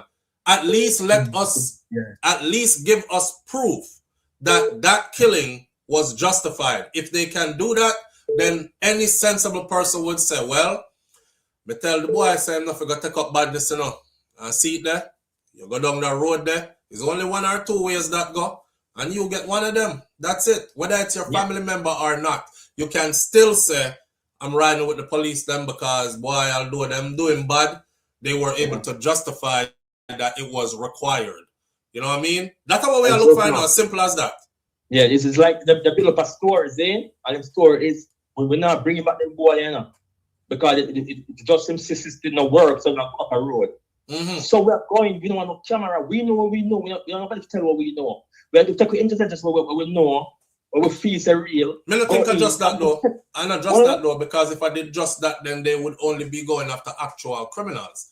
I think this is a bigger problem because this is going to lead them to start killing innocent people. I mean, like people like me and you, when lay down our yard now and do nothing and wasn't in nothing. Did you hear my scenario earlier about hitting the wrong house? Yeah. I moved off of intelligence when we rolled out to go hit any house. And we still used to hit the wrong house sometimes. So I'm speaking from a first person perspective who did this and end up in the wrong house. I call up people and have them pick me at gunpoint late at night, early morning hours. I was there. I did it. And to realize that we were in the wrong house. Yeah. So sometimes we want the Jamaican people know what empathy means. Empathy means, you know, you don't separate yourself from the person who just got murdered. That means, you know, look on the TV and things that you don't want alien. If you look on you, look and say, I'm me, then just killing her. I'm in a barricade in a house and put in a corner and keep killing nobody not seeing. The people them know what empathy mean, bro. Them just choose not to be empathetic. I'm realizing this about with people them. And this is for every adult. You know, we have a saying where say if you know better, you do better. Whole heap of them know exactly what them do. Them know better, them just choose not to do better. And that's the part that becomes disheartening and frustrating when you realize that they actually know. It's kind of like you're in a relationship with somebody and you're so in love with this person, but you want the person to try fix up a couple of them ways and thing and be a better person. Then you realize this person is never going to change those ways. Them never going to change it. Them know say it wrong. Them know say it you're not good with it. but them still non-changing. At the same way me look on Jamaican people now, the ones them who contribute to certain things. I'm realizing these are grown, intelligent people who have made a choice. They made a choice to be blind to certain things. They made a choice to big up certain things. They made a choice to live a certain way, act like them not see certain things, do certain things, speak a certain way about certain things. It's all by choice. It's all by choice. And that's the frustrating part. Is that I don't know them, don't know. And all we ask for, Zane, chill we need to chill. All we ask for, put on the camera so we can sit up. We not trust no. Put on the camera so we can sit up. Because if we do the right thing, we're not afraid of. That me I said. That exactly like that me I said, bro. Put on the camera so we can sit up. You have to do the right thing, and you know have nothing for fear because you have to do the right thing. Exactly how you just put it, you know. Put on the camera so we can sit up. And so if I'm there out the Zane and people are there on my back. And they say camera, I say, yeah, same time I agree. I say, yeah, I'll put on the camera. Come on, hide. Right. So we can sit up. So we're not having no conversation. All right. Right. Tired of explaining yourself to people. Tired of people that say you're corrupted. Put on the camera so we can sit up. If one and two on the camera drop off, like Chang said, when gunshot a beat cross your head and over your head and you have to go dive. If a couple of want dive and the camera drop off, then cool. But me know say everybody now go dive same time and every camera drop off. Put on the camera them so we can sit up. Right, to tell you truth, so right, I'm telling you truth. If we come to Jamaica, I know, we not go certain place somewhere. Because if I may have the clear glass and everybody can see who I'm going to care, a woman that sit down beside me, it's like I don't trust politics at a certain time. Hold on there, bro. Hold on there. Lulu Regis says we should try to watch the televised general meeting on Fridays in Jamaica. The majority of the politicians are black. I don't know why Lulu think that have nothing to do with nothing. Majority of our politicians are black. Majority of the politicians them in Africa black. And majority of Africa's wealth is owned by Europeans and Asians. You see the correlation between what we just said? That means the whole heap of black leaders them were over there don't have the damn interest or the best interest of Africa at heart. Back to Jamaica now and what you just said, Lulu. We don't need to watch that. We already know that majority of them are black. But on a skin color thing, we come on. Because it's not that what they're working off of. They're not black people who are looking around and saying, majority of Jamaica's population is black, you know. It's just like my brothers and my sisters. So I'm going to run this country as if it's my family and take their best interest at heart. If that was the case, we would have beautiful hospitals. If that was the case, we would be able to retain our nurses and our doctors in the specialized fields so that we don't have to fly out and beg money and run go foreign every time something happened to one away. If that was the case, my advice to you, so whatever you need to say before you say come and Jamaica, come retire.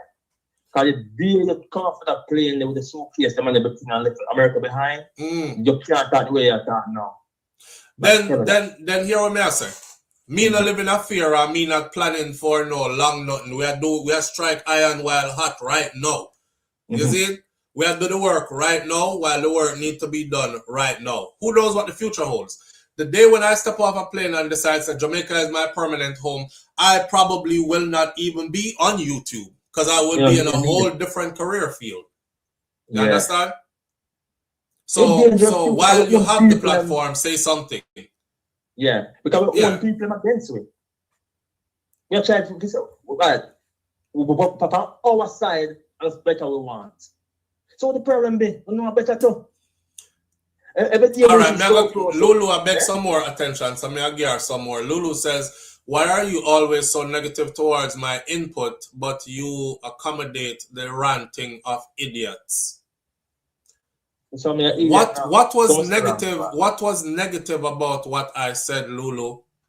Lulu, let me ask you a question. I'm gonna answer no more of your comment them. This is straight for you. 1-806-587-8953. Bro, clear the line, make Lulu call in. Lulu and Jones and this guy. Clear the line, make she call in. Manners. All right. The line is clear, Lulu. 1-806-587-8953. 8953. 1-806-587-8953. The number is also pinned at the top of the chat. Use the phone, use WhatsApp. It's a free call.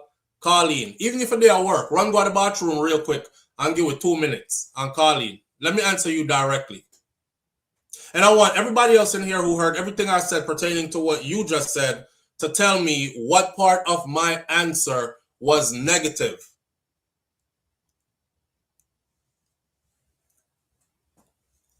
Even in the chat, some people are against you, Jay says. Live on the air with SouFLo, good morning. And a Lulu did. When the phone rings, just tell me I will hang up. All right. No, but no, I don't want you calling right now. All right, sorry for that. Please respect what I try to do right now. I want Lulu to call in right now. Don't waste no time, because I don't want to hear no excuses. Oh, you had other people call in. I couldn't get through. Nothing. The line is open. The phone is working. Thank you, your caller, for verifying that the phone is working and the phone is right. That's a Lulu calling. Now, we settle this. Because, you know, Lulu has always been my antagonist. And you know, I used to think it was like, maybe she's just doing that to, you know, devil's advocate kind of thing and keep the conversation going kind of something. But me realize that Lulu always get offended. So I want to know how you support the platform, but you're always offended. Because I wouldn't support anything that keeps me always offended. Now, I want to talk to you, Lulu. I want to talk to you. Right? I want to talk to Lulu. I want to figure out when we said just now that was so negative.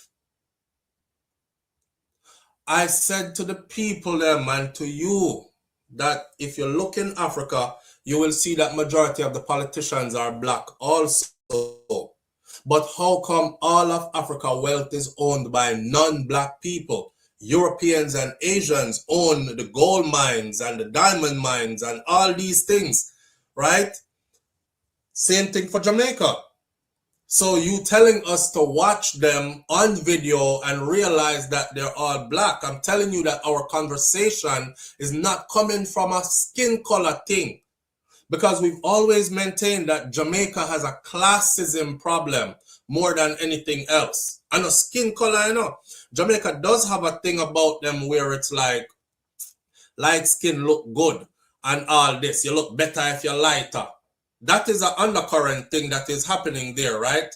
But bigger than that, if you're looking at the bigger heads them, you will find some of them who their skin complexion is like the shirt I'm wearing. And they will still look at you and go, like, it's a little booger guy, you know, from, I don't know where he come from. Where did he go to school, Charles? Is he even educated? No. Well, he is not a part of us. You will find them there. And that may I try to get through to you, Lulu. Lulu catch stage fright. Lulu don't want to come out to play. All right, Lulu. I think me give you enough time now. I'm going to put the message out now that whoever wants to call can call in once again. Lulu no want bother talk no more. Lulu, we love you, you know. Yeah, man. And please don't think that is negative anything. You're receiving it negatively. It's not negative. Live on the air with SouFLo. Good morning. Flo, good morning. How are you? Me there, I try to get back Lulu for you, Jerome. Because I know say you and Lulu did well good and everything.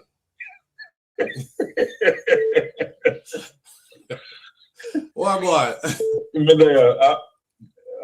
Me like sometime when you're your son, me call him your son, the reason, you know, few mornings ago, me see him make your age 10 years older because you were talking about the beautifulness of collaboration. When you collaborate, it's always turn out in a good thing for people, but you never will understand the wonder, you know. But based on, but he was also slow. You know what? The next time you have anything can go morning, drop the link and let us see how that works out. Where maybe two different persons can debate on certain topics because they're bringing up their own idea, and sometimes somebody got to push back. But when you hear my bash the woman them say, wig and them things, Yeah. And him like them authentic. But man, no, if him still a drive a car with carburetor and a wind up window, that was the first form of being authentic car. Or if him have rims for them car, them are everything change out. Because me just don't think him 100% serious. Yeah. Saying we leave out our pretty house and these things, I'm ready to go fight war and them things. I think it's all a show. I feel him think that Jerome. If him says so then I that's so there. We just have to work with what him say, you know. He's voicing his choices, kind of thing. Everybody is entitled to voice their choices. We don't all see everything the same way. We don't all expect each other to agree on every single topic. You know what I mean? Yeah, for real. The lady that they called earlier, and she was saying, you know, things that happen to people in a prison, and you're not saying the Chinese and so. And many times you always preach, and I say we have to learn about self-love. And we have to learn to love ourselves and see ourselves in many different ways. Just like how these white people see God is just like them and so on. So I'm saying that to say, we'll show sympathy. Right now, if the police them are lock up a Chinese woman, they might say, oh God, give him a chance. So them worship certain things, and from your liquor you've been taught that. So a woman will know that if they want their child to have an easy way through life, she will leave go all Westmoreland, go date one of them people with blue eyes, the German them and clear skin, because they know that if their child come out with blue eyes and pretty hair, even the teachers in school gonna nurture that child more different in society. Police will pull you over, and the way you look, they maybe give a chance, but if your shorts cut off, jeans and what them say you're a scammer, you're a bad man, and them so. No, bother with that Lulu. I call nothing now. I had the phone line open for a long time. We're not playing that game then this morning. All right, brother. All right. Yeah, more see Lulu calling because one not fight someone like cockroach or anything. All right. Lulu, but Lulu I call. Jerome, Mervin said, what y'all try to say? Y'all try to say the woman them where we are weave a old car. But I know Jerome analogy about old car and wind down window and the girl them without weave a old car. So you say up to date Mervin them having weave a new car that she's a Maserati. Is a Lada. If you're not having no weave, you is a Lada. A 1984 Lada. Lulu calling, hang up, bro. Bunches say Lulu, I call, hang up. He hang up. You see nobody now call. Jerome, come on, so Lulu can come through. All right. Here what? Let me finish up what Chang said, right? The only call I want to know until I'm done with this topic. Because we have a next topic we got to the churchyard shooting.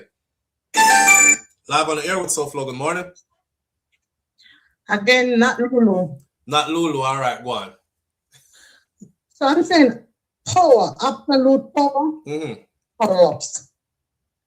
Today in Jamaica, the politician, the government workers, them, the police officers, they have absolute power.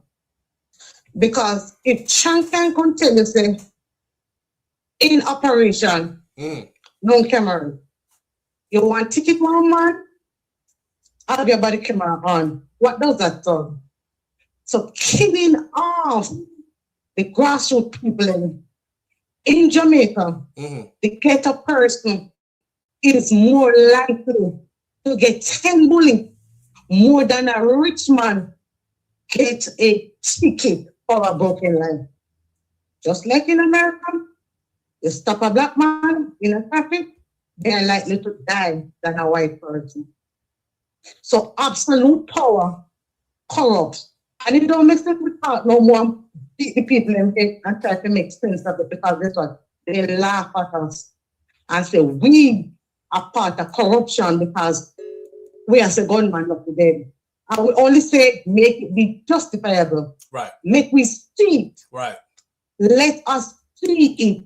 Right. See the man holding AK We're That's not why saying gunman nothing dead. We are saying we want to see why you killed the man. Exactly. That's all we're show saying. Yeah. Show me the camera. The gunman have the AK that fire back at you. Right. So your body can pick that up. So we say, okay, this is justifiable. Why you find as an officer in uniform? You understand? Right. So all of what you said makes sense, but people not seeing it. And this is like the 5th industrial revolution in Jamaica, fearing the people. You want to see people want to go bank or draw their money and they can't draw their money because it is in control of somebody else. So as somebody said, but I thought it Lulu said it for 2025 in Jamaica. But she said that. I heard, I don't want that too far into this, but I also heard Daryl Vaz a few days ago. I don't know if anybody else caught it. The reason why I didn't bring it to the platform yet is because I didn't do a proper research and listen to the entire speech. But I heard Daryl Vaz talking about limiting movement across the island if this war in Iran continues with the United States of America, because price of oil is getting so high, gas is expensive, and Jamaica can't afford certain things. And I was like trying to connect the dots, like why would movement be limited across the island to Jamaicans if America gone a war with Iran? Like, and then I left a comment and I saved it, so it's still saved in my phone, but I left a comment that says, Jamaicans now stay home. Even if we have to build handcart and ride donkey, we still are going to get to where we need to go. And I left it there. But please believe, when I get some time to get into this phone and get back to that, I want to know what that was about. Them I discuss limiting movement across Jamaica, like how. And he alluded to, remember just the other day when we went through the pandemic and how people were limited. And me I said, wait. So coming up laughing because I remember everything. Jamaica have Alzheimer's. They can't remember nothing. Not even out of your door. You couldn't pull up and walk for your land back. Police tell you, get the fuck in your own. I know walls, close the door. We saw it on video. We saw it on video. You remember? So yes, man. So I was trying to figure out where is he going with this. But me not bring it. I didn't bring it to the platform yet. But stay tuned for it, because when we suss it out properly, I'll bring it to a platform and we can talk about it. Them people here, them depend something else. And our duty is to wake up our people them so them can actually see what happened and they can move accordingly. Some people not gonna like with it. That's cool. We don't expect everybody to like us for it. But please understand this, right? Our intentions are pure and our interest of the best interest, our people's best interest is at heart all the time. You understand? Exactly. So that's how we are come from, the angle here. The people, they are sleepwalking. They are awakened. They just sleep through everything. So their brain can't process it. They're tough and everything, and they love the ignorant. And when somebody intelligent comes out and speaks, they say, me don't know what I'm saying, and they try to tear you down and make you look like, say, you are sympathizer to everything that is negative. They try to flip the script. So nobody knows people. So that's why they love when they're with ignorant. But you can fool some people some of the time, but you cannot fool all the people all the time. Right, that's all. All right, my friend. All right. Let's finish this up. Please listen carefully, right? Uninterrupted, all the way to the end. The security minister argued that there is a legacy issue in Jamaica, a holdover from colonial times, where elements of the public assume that those of us who are elected officials in Jamaica are corrupt.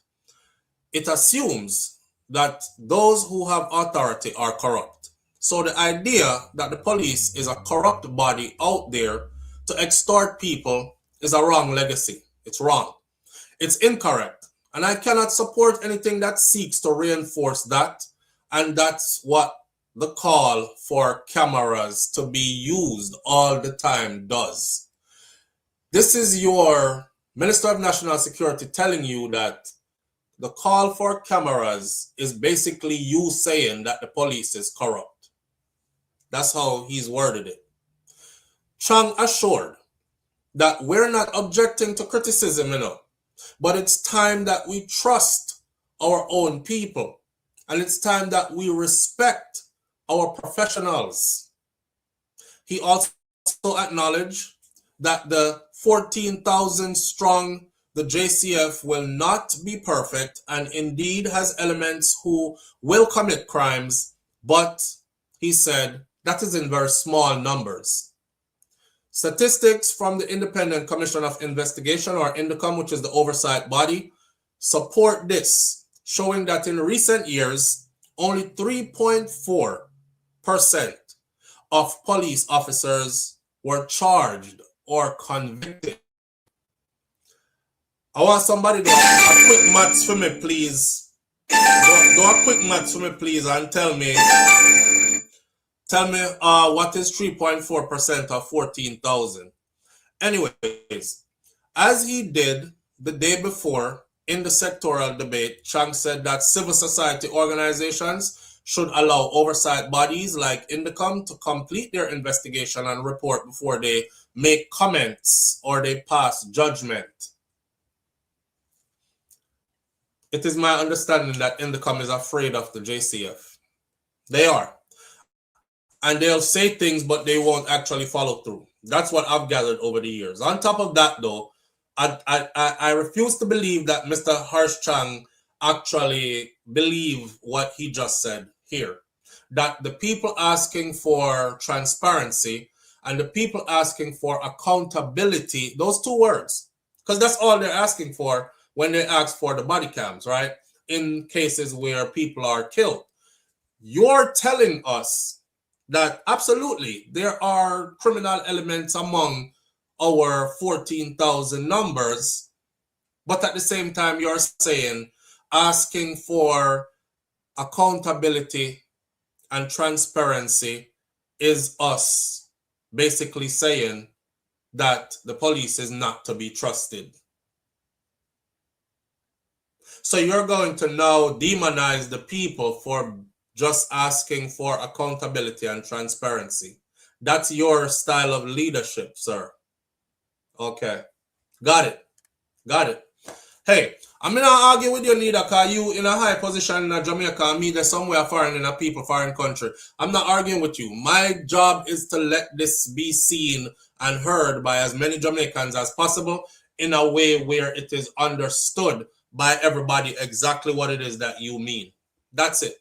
And that's what I've done this morning. 476. Live on the air with SouFLo. Good morning. SouFLo, my brother. Manners and respect, bro. Two things real quick. Just like the brother said a while ago. Talk. Sometimes I'll get in the war necessary. And another thing, sometimes sacrifice of the next. Same. Yeah? Or just let that right up. Do what you want to do with it, but that makes sense. Because it cleared. Them a pursue that step within that. I'm back in our chat. All right, my brother. So Mervin mats up the number for us. It's 476. So you can imagine on a small island like Jamaica, if you go off the same 3.4% of that 14,000, this is me just following Dr. Horace Chang words, and we have 476 corrupted police officers. Live on the air with SouFLo. Good morning. Oh, Flo. Yeah, family. The policeman put his thing operating with $230,000. Yeah. Look here, a promotion in my look. Hello. A promotion in my look. Now answer. May I try to figure out where y'all go with that? 99.99% of the police force score. So I'm only trying to be okay. So till you get a higher position. All right, and that is your opinion, right? And yeah. you stated that. Okay, cool. Yeah. All right. Promotion. Right. All right. See, I have to be a bit more measured in my delivery I can't come up here so and say 99.9% of Jamaica police force corrupt. I can't do that. I cannot do that. I cannot do that because of a couple of things. For one, that's reckless. For two, I would have to have data backing that up for me to say that, because that now leads way for somebody out there to say, SouFLo, I used to respect you, but that stuff the way I do right, that's not okay. It's not okay for you to use a platform like yours to come out here and say 99% of our force is corrupted. Where did you get such data from? That is why I back myself up by going off of Dr. Chang's numbers that he put out in this speech. Dr. Chang said it right here. Dr. Chang said it right here. He said 14,000 strong. And according to the statistics from the Independent Commission of Investigation, or INDECOM, their statistics supports him, what he's saying, showing that in recent years, only 3.4% of our police officers were charged or convicted. Now, mind you, we have sense. So we know, say, who didn't get catch yet, them can't get charged or convicted. So there are some operating who have not gotten caught yet, but we're not going to think about them right now. I'm going off of numbers. 3.4%. I said, somebody please tell me what that number is. Because I'm not too good at maths. Mervyn is good at math. He maths it up for me. 476 or 467, one of those. Now, a small island like Jamaica with 400 and plus corrupted police officers, whatever level of corruption you might want to let your mind take you to, that's way too many. Again, going back to what Dr. Horace Chang said, his point he's trying to make is not being made very well. And I'm wondering, the same thing I said from the beginning, do you run your speeches by someone before you come out and give these to the public? Or are you just insulting the intelligence of every Jamaican because you think that all we just buto?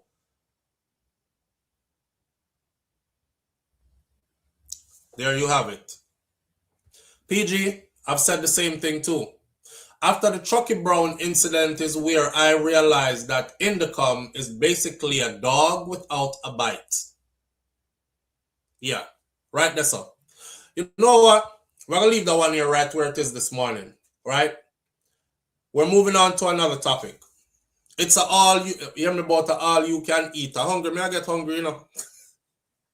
Me say, the government say it's a all you can eat morning. It's a anything goes morning. It's anything you want to talk about, you can bring it to the forefront this morning.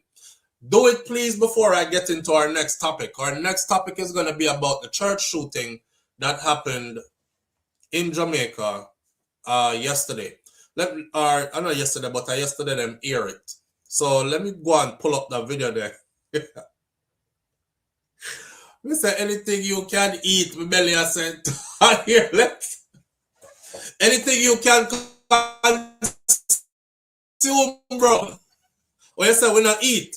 We don't eat, we consume. Oh, I'm if you tell you. Some of our mouth set like we eat all the time. This mouth stays so. Let me go ahead and pull this up. Who's the author? Please. I'm waiting for them people here love play dunce. They love talk about what anybody has done to us and blah blah blah. Hold on there. Live on the air with SouFLo. Good morning. SouFLo me again. Yeah, bro. What I eating something anyway. But anyway. That's how we consume. Yeah, bro. I do all you can eat. All you can eat. Why? Anyway, as I go to that topic today, that topic that we have a touch upon, it might have been on so many different levels. So more I know because you know your platform big and people listen to you. The bad, the good, and the indifferent. That's why we can't be careful. That's why we can't be careless, bro. Yeah, we can't be careless, but more talk to some set of people. I mean, things says maybe one or two might go. So man never say them a bad man. See? And a bad thing.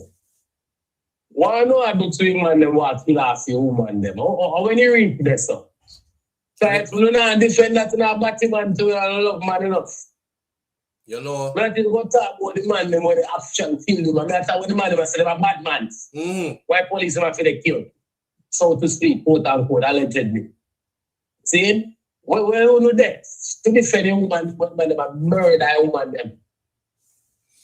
As far as I see, well, I know some batty man bedin. Because why? 1 to when we never used to bother a woman and fix it, bro. 1 to when they never did on the list, bro. But we go on. And then again, to a country where we have so much church. And when we don't respect each other, that's the thing living in church now. And that's how we're going to go with this one, you know. Honestly, now I'm telling no lie. Not too like why police ever go on with. But sometimes you can understand that sometimes someone has to be dead. Like I'll say name Paul Panat to be dead. And that's what we believe. Yeah. If your name just call, say possible say you can be, you have to go home. That's the stance we have to take, brother. A wicked man. We can't carry on, so bro. A wicked. This is crazy. A wicked. I'm a woman that pro family than man. Yeah. So if you understand where me I come from. Saying. Brother, man, I have to do better, brother. Wicked. That me have to say, man, I have to do better, you. Go back to the chat here, man. Manners and respect. Manners and respect. All right, me hear one more caller come in. Caller, forward your call before we get started with this topic. It's anything goes. Anything goes. Let's see. Let me take this off the screen. You know, let me talk like a bit in the meantime.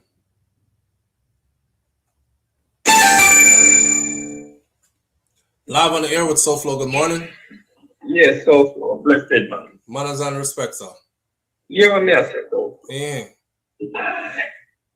We are telling the police thing right now. You have it on speaker, and we can't hear you. All we can hear is your background noise. Hold on. Can you hear me better? Go and talk. Alright, you want to say quick. It's a law, man. It's a law. No, we can't hear you now. We can't hear you now, brother.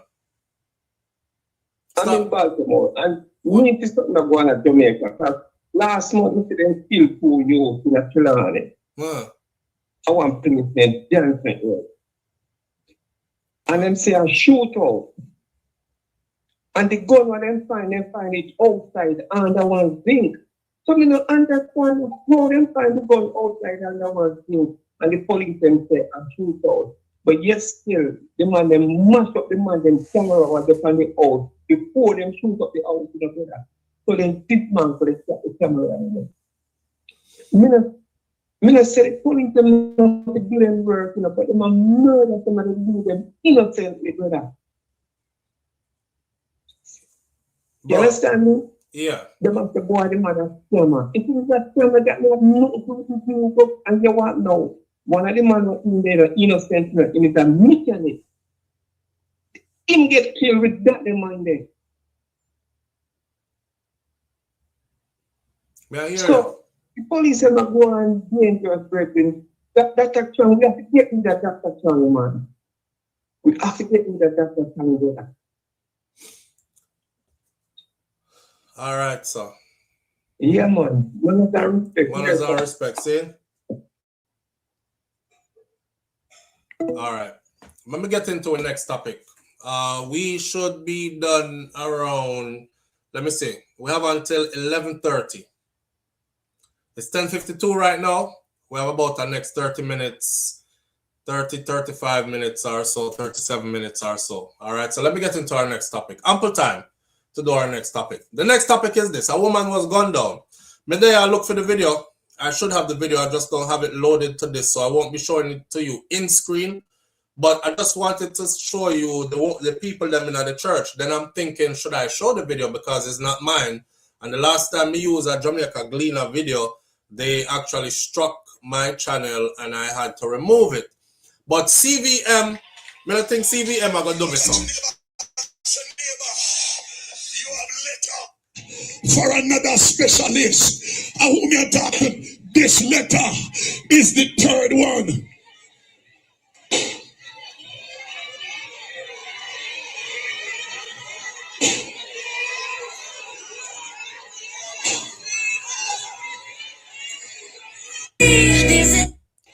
Hold on there.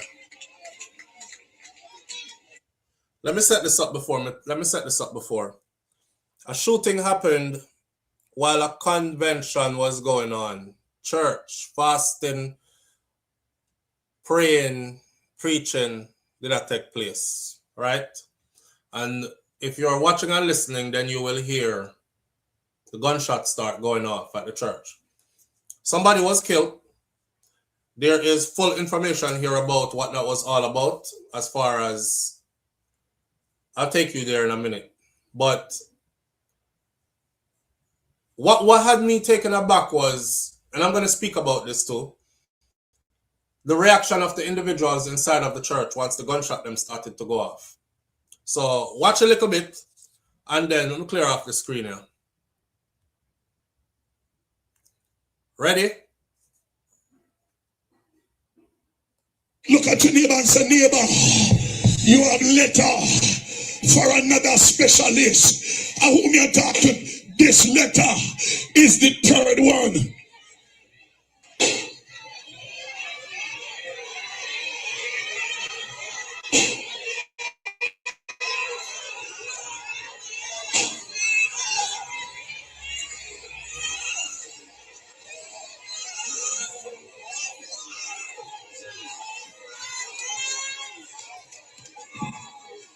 Aaron Samuel, Senior Superintendent of Police, Commanding Officer for the St. James Division. What happened to this? At about sometime around 2 p.m. this afternoon, whilst there was a service ongoing at the Montego Bay United Church located here along Water Lane, a lone gunman, masked gunman, attacked a lady who was selling books in the churchyard. This lady was subsequently rushed to the hospital where she was pronounced dead. It is really an unfortunate incident and really an attack against, I would say, the city of Montego Bay. We are very hurt and upset about it, and we will not spare any effort to find who the killers are. All right. So there they was preaching. You know, I don't want to talk about religion, belief kill and belief cure, but when me hear the first gunshot under one I bench them, me gone. You notice what the woman them in our church did do? Jesus, mighty name of Jesus. Now the thing is this, right? You know, so you can't tell them nothing today. Today their story is, it was because they called upon the name of Jesus why that gunman did not come in the church and turn the gun on everybody in there. So call upon the name of Jesus and you'll be saved. The truth of the matter is, though, it was a hitman who came for one person. Why him come for the one person? I don't know. But apparently, he was not fazed by the one person who him come for being in the churchyard close to the church door. Because I guess she still and sell our book them. Me I said to myself, say, who sell book in a 2026? When you have audio book, everybody have one phone, but you know, sometimes me go to Jamaica and buy a CD, and most people who are here don't even use CD anymore, right? Anyways, it says that she was preparing. Now this is the part that got me, that's crazy. She was actually preparing, that same woman was preparing to bury the father of her child this Sunday coming. She was going to bury the father of her one child this Sunday coming. Yeah. Something weird about this. She was preparing to bury the father of her child this Sunday. Instead, Cora Thompson will now be mourned alongside him. The Montego Bay mother and church member was shot dead on Wednesday by a lone masked gunman at the doorway of the New Testament Church of God on Water Lane, St. James, the same church where the funeral is scheduled to be held. Coincidence? Thompson, who lived at Humber Avenue with her 12-year-old son, had been in mourning for the past month following the death of the father of her child. He passed away. My first question is, how him dead? I wonder if a gunman kill him, if gunman kill him, what was he involved in? And then it must be so bad they came and got her too. Well, no, the story said he died of natural causes. Police said that she was in the churchyard selling her books like she usually does when the attacker approached her and opened fire before fleeing in a black Toyota Voxy. Thompson was 38 years young. She was rushed to the hospital, but she did not survive. Now inside, worshippers had been in high spirits. They were fasting, and they had been ministered to by a visiting pastor when the gunshots rang out, sending panic throughout the sanctuary. All those cries of Jesus, Jesus filled the air as congregations scrambled for cover. Their day of worshiping instantly transformed into a scene of terror. Senior Superintendent Aaron Samuels described the killing as an attack against the city of Montego Bay and said that we are very hurt and we're very upset about this, and we will spare no efforts in finding out who is responsible for this. But beyond the police investigation, the killing has struck a deeper chord, one of grief, layered upon grief. Custos of St. James, Bishop Conrad Pitkin, condemned the attack as barbaric, egregious, and deeply troubling, warning that it reflects a dangerous erosion of respect for life and sacred spaces. This is who we have become. People start kill in a church and around the church now. To have such violence intrude upon a place of worship where persons have gathered in faith and prayer is both shocking and unacceptable.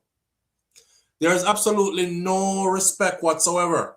A young woman's life, or any life, is being taken without regard.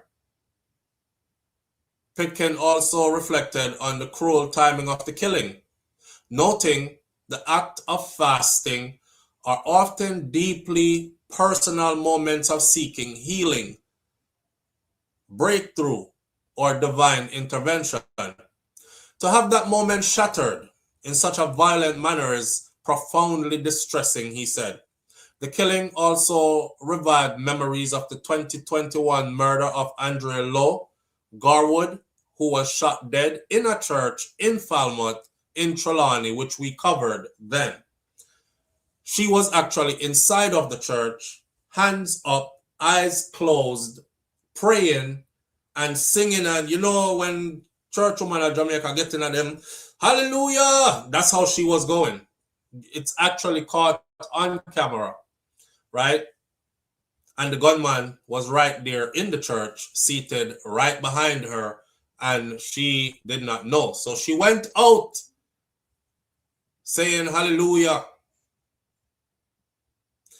He said, those closest to Thompson, the reality is far more immediate because now a 12-year-old child is without both parents. His father died a month ago. His mother died just now in the churchyard when all she was doing was out there selling some books. And in a matter of weeks, a 12-year-old is orphaned. A family is preparing not just one funeral now, but two. And a community, once gathered in faith and celebration, is left searching for answers in the face of yet another life cut short. So 5 Up Colleen just now, and 5 Up said, we're gone. Like not even sacred spaces anymore. People, I hate to be the one, It was 10 years ago. I said, Jamaica is so small, we can't be having this many killings on such a small island.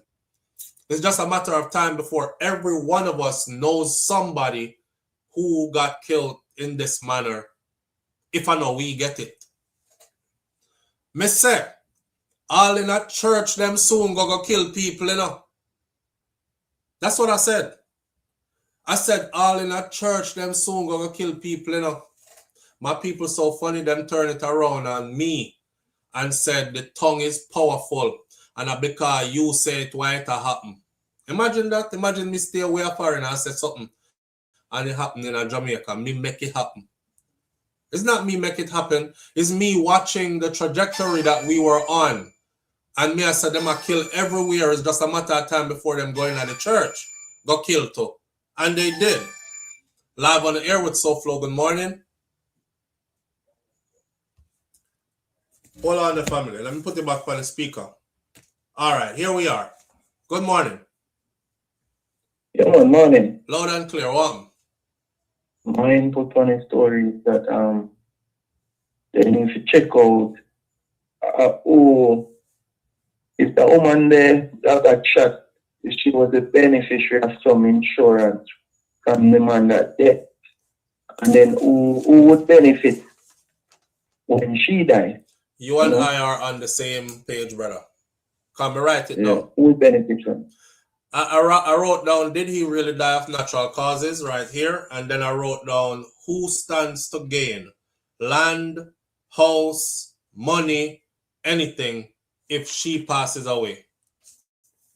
And that's where they need to start looking. You're up on the right track. Yeah. All right, let's go. Manners and respect. Great minds think alike.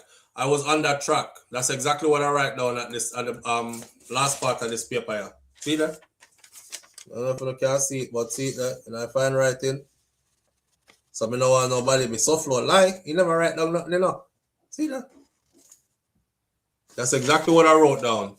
Did he really die of natural causes? The reason I said did he really die of natural causes is honestly the situation of the woman who poisoned her husband here in the US and he almost died. He was getting sick to the point where death was close and the doctors couldn't figure out what was going on with him. His wife wanted him gone so badly she figured out that a little bit of coolant in his coffee every morning would eventually do the trick. It would do it in slow motion. So she never have to worry about hire a hitman for kill him or shoot him dead herself and go to prison. She would slowly kill him. And the doctors couldn't figure out why his health was fading so fast.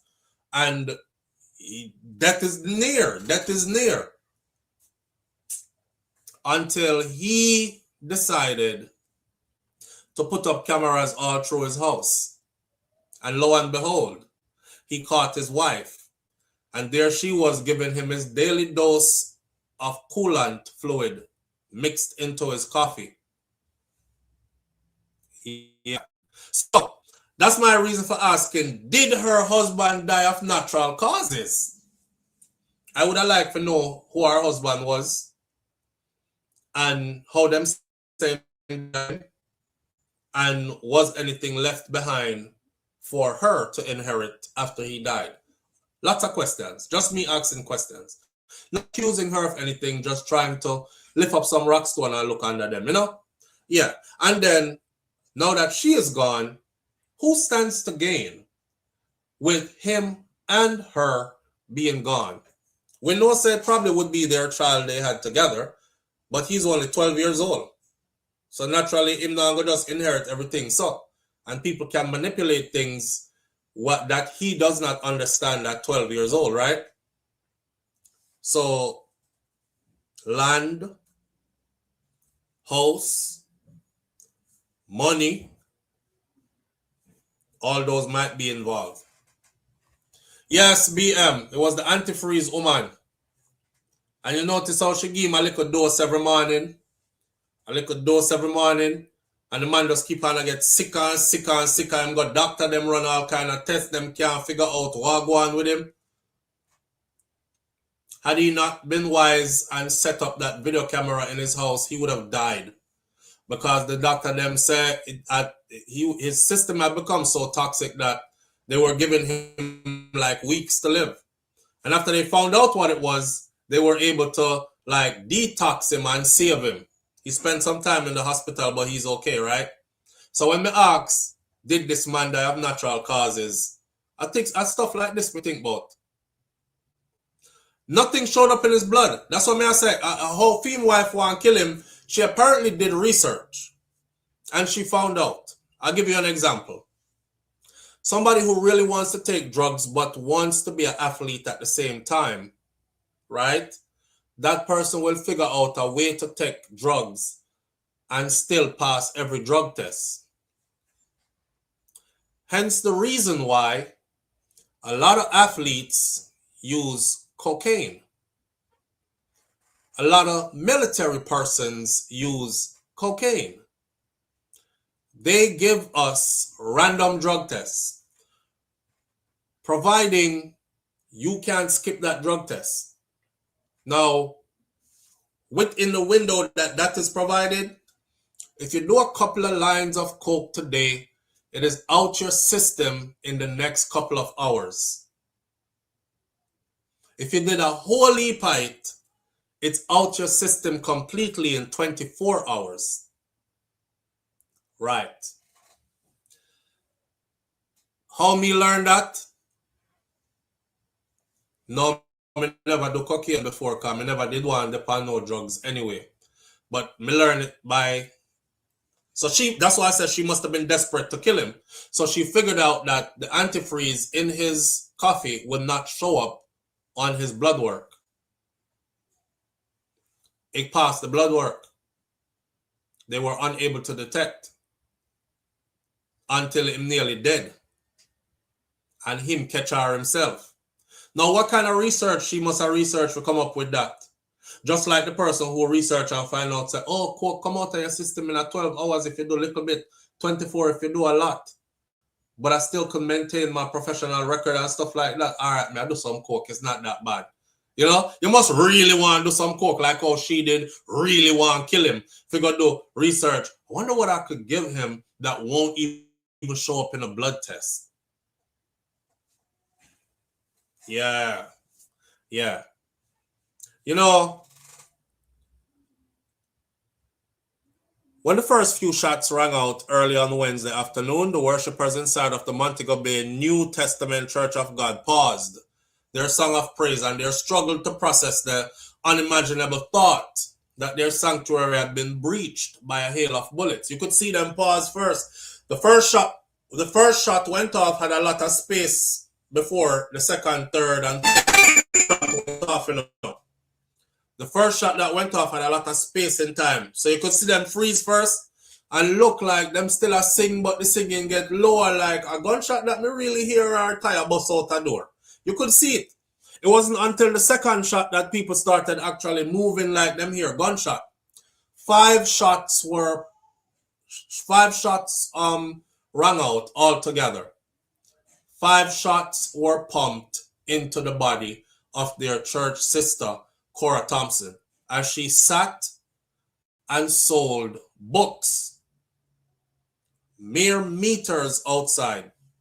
Some congregants who had gathered inside for the fasting and prayer session, they said they could hear the bullets hit the mark. Host Pastor Bishop Royal Robinson said, efforts are being made to ensure that those people receive counseling. We'll have to pray for each other, he said. This is not a personal thing. This is a collective experience as a church. So we plan to provide grief counseling to the members of the church and to keep on praying and supporting the victim's family as well. The ground was still stained with Thompson's blood as the cops removed the yellow crime scene tapes after carrying out their investigation into the act that had rocked this church community. I know everybody is traumatized, and I've heard the explosion, and then later to find out that it was one of their very own. He said efforts will be made to help the slain woman's relatives cope with this grief. Hopefully, them take over and pay for the funeral them. He explained that Thompson sold books during church events, and she was a vibrant member of the church and of the community. Sister Thompson, the victim, she was a quality lady, you know. She was somebody that is high-spirited and cooperative and supportive. She gets along well with almost everybody here. Robinson did not hold back on his feelings about the individuals who carried out the act either. He said it is obviously a loss of fear for God. It shows a spirit of disregard for God and sanctuary. Investigations are underway, but according to eyewitness reports, a man was armed with a gun and he was seen fleeing the scene on foot in the direction of Dome Street from Water Lane, even though he arrived in a car. He arrived in the Voxy, but he flee on foot. Police chief for the parish, Senior Superintendent Aaron Samuel, said that they are committed to finding the assailant, and we are very hurt and very upset about this incident. I'm going to say something that not a lot of people is going to like. I feel it's my duty to keep on repeating this time and time again. So us, we get it. So my people get it. When you have a nation of black people that have been told that their God is a white man, listen to me, you know. When you have a nation of black people that have been indoctrinated since birth and have been told that their God is a white man, those people will never see God in other people like themselves. This is psychologically very, very deep. When you have a people who believe that their God is a white man, when them pick up the gun to go bust the gun, them not see nobody white. Them turn the gun upon somebody will look like them. It's easy to pull the trigger. I don't know which verse this is in the Bible, but I even hear some of our people saying, we were born light-skinned, but we turned dark because of our sins. And we are cursed. So we are a cursed people who were born in sin and shaped in iniquity. So we must seek forgiveness. Now, common sense to me, after me run away from the whole indoctrination thing, I said to myself, so then, an almighty, all-seeing God, would I really take time for make we? And then curse we have time make we? Like curse him own creation? That didn't make no sense to me, so me that try to figure out other things, you know? But every time I bring this up, I have Jamaicans say, it doesn't matter. It doesn't matter whether God is black or white, or we never see God in color. And I can go to every one of them church here, or go to the church members them house and point out that they keep a picture of Jesus somewhere around and is a white man. And if you ask them who God is, they say, Jesus, your one and only Lord and Savior, there is no other God above him. And I say, oh, so him that. They will lie to you and tell you that we don't see color. And nobody never said God have no color. So why not teach the youth them that then? Because of that go on. That is going on. Others don't kill themselves or their own kind like that because they see God in each other. And it is important for a people to see God in their own image and likeness.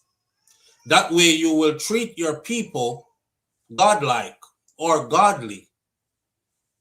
I know you might not think what I say make no sense. But when you can't see God in something, you will destroy it. When you see God in something, you will spirit. All when you is a tegereg. Right? So it's no wonder that these acts are now happening in churches and around churchyards, and pastors are saying stuff like, what's happening is they have lost respect for God and the sanctuary and all these things, because you don't need to start use the sanctuary to teach truth. You have to teach the youth them for their own upliftment. And it is affecting us as a people in every aspect of our lives. Anybody that was born in a Jamaica and raised in Jamaica and was raised Christian and was raised with a picture of a white man as your God and you're black, you have had issues. Me not ask you, I tell you, you have had issues. You have had issues. White on white killing is rampant, but on a white on white killing we are talking about. We're talking about how we see ourselves. You're the finest. You're the finest says white on white killing. The Buffalo Soldieress, big up yourself. The Buffalo Soldieress says that makes sense, sir. You're the finest says white on white killing is always rampant. My thing is, we're not talking about white on white killing. White killing white don't have nothing to do with me because I'm a black. I mean, never said none of them white people are going to kill a next white person. So that has nothing to do with our conversation. My point of this conversation is this. If you cannot see God in your own self, you will not treat yourself. You will not treat yourself godlike. If you cannot see God in your people that look like you, you will always see more beauty in other people, and you will always give other people more respect, especially the ones who you see God in. You think I lie, me I tell? Ask yourself why them always tell we say, why the people in Jamaica like that? Like when you go to the tourist resort, you see how they be treating the white people in there? Even our African-American brothers and sisters come back and say it. Damn, they treat them white people in them resorts like they're God. They treat us like we ain't shit until they find out that we're Americans. And even when they do, they'll treat us a little bit better. But it's like they got to verify first. And they only treating you like you're a little bit better because, oh, a foreigner is not a Jamaican. So that means that some US dollars that they make. Start treat them good. But the white one is off rip. Treated good. Because anywhere you go across Jamaica, I grew up there, you know. So me used to see that picture there everywhere. Remember me telling about Miss Ruby with our Jesus picture there in the house? Me grew up under that picture there. One did in the church, one did in the house. Matter of fact, more than one did in the house. But I went to Jamaica on vacation and she wasn't there, and I ended up take down one out of the living room. And I said, my grandma still do with them Jesus picture here. So I go put it down in our next room. And the first thing my granny realized when she walked in our house, she flew back in from Miami and I was about to leave and fly out. Me hear, is who take down me Jesus off of the wall? Me run go up to the next side of the house. Me say, hi grandma, you reach? And she say, yes man, me reach, hug me up and thing. When me Jesus there, is who take down me Jesus off of the wall? Me say, me take it down grandma. She said, put it back now. Put him back up there now. You can't do that. Me say, grandma, that's not Jesus. She said, that is our Lord and Savior, Jesus Christ. Put him back up on the wall now. We take our picture of our Jesus. We put it back up on the wall. She was happy as a pig in shit after. I kid you not. Real life story. So, again, if you cannot see God in your people, you will always look outside for beauty, intelligence, all the things that are godlike creations. And you will always see it in everybody else. Oh, the Chinese people, them just good at maths and them good at making stuff. So are you, ninja. Them don't know better than you and nothing. Boy, look on a white girl there. Her skin cleany. She have long hair and she just not, look on a white man there. Him just, and it happens to you without you even being able to control it. Because of what you were indoctrinated under.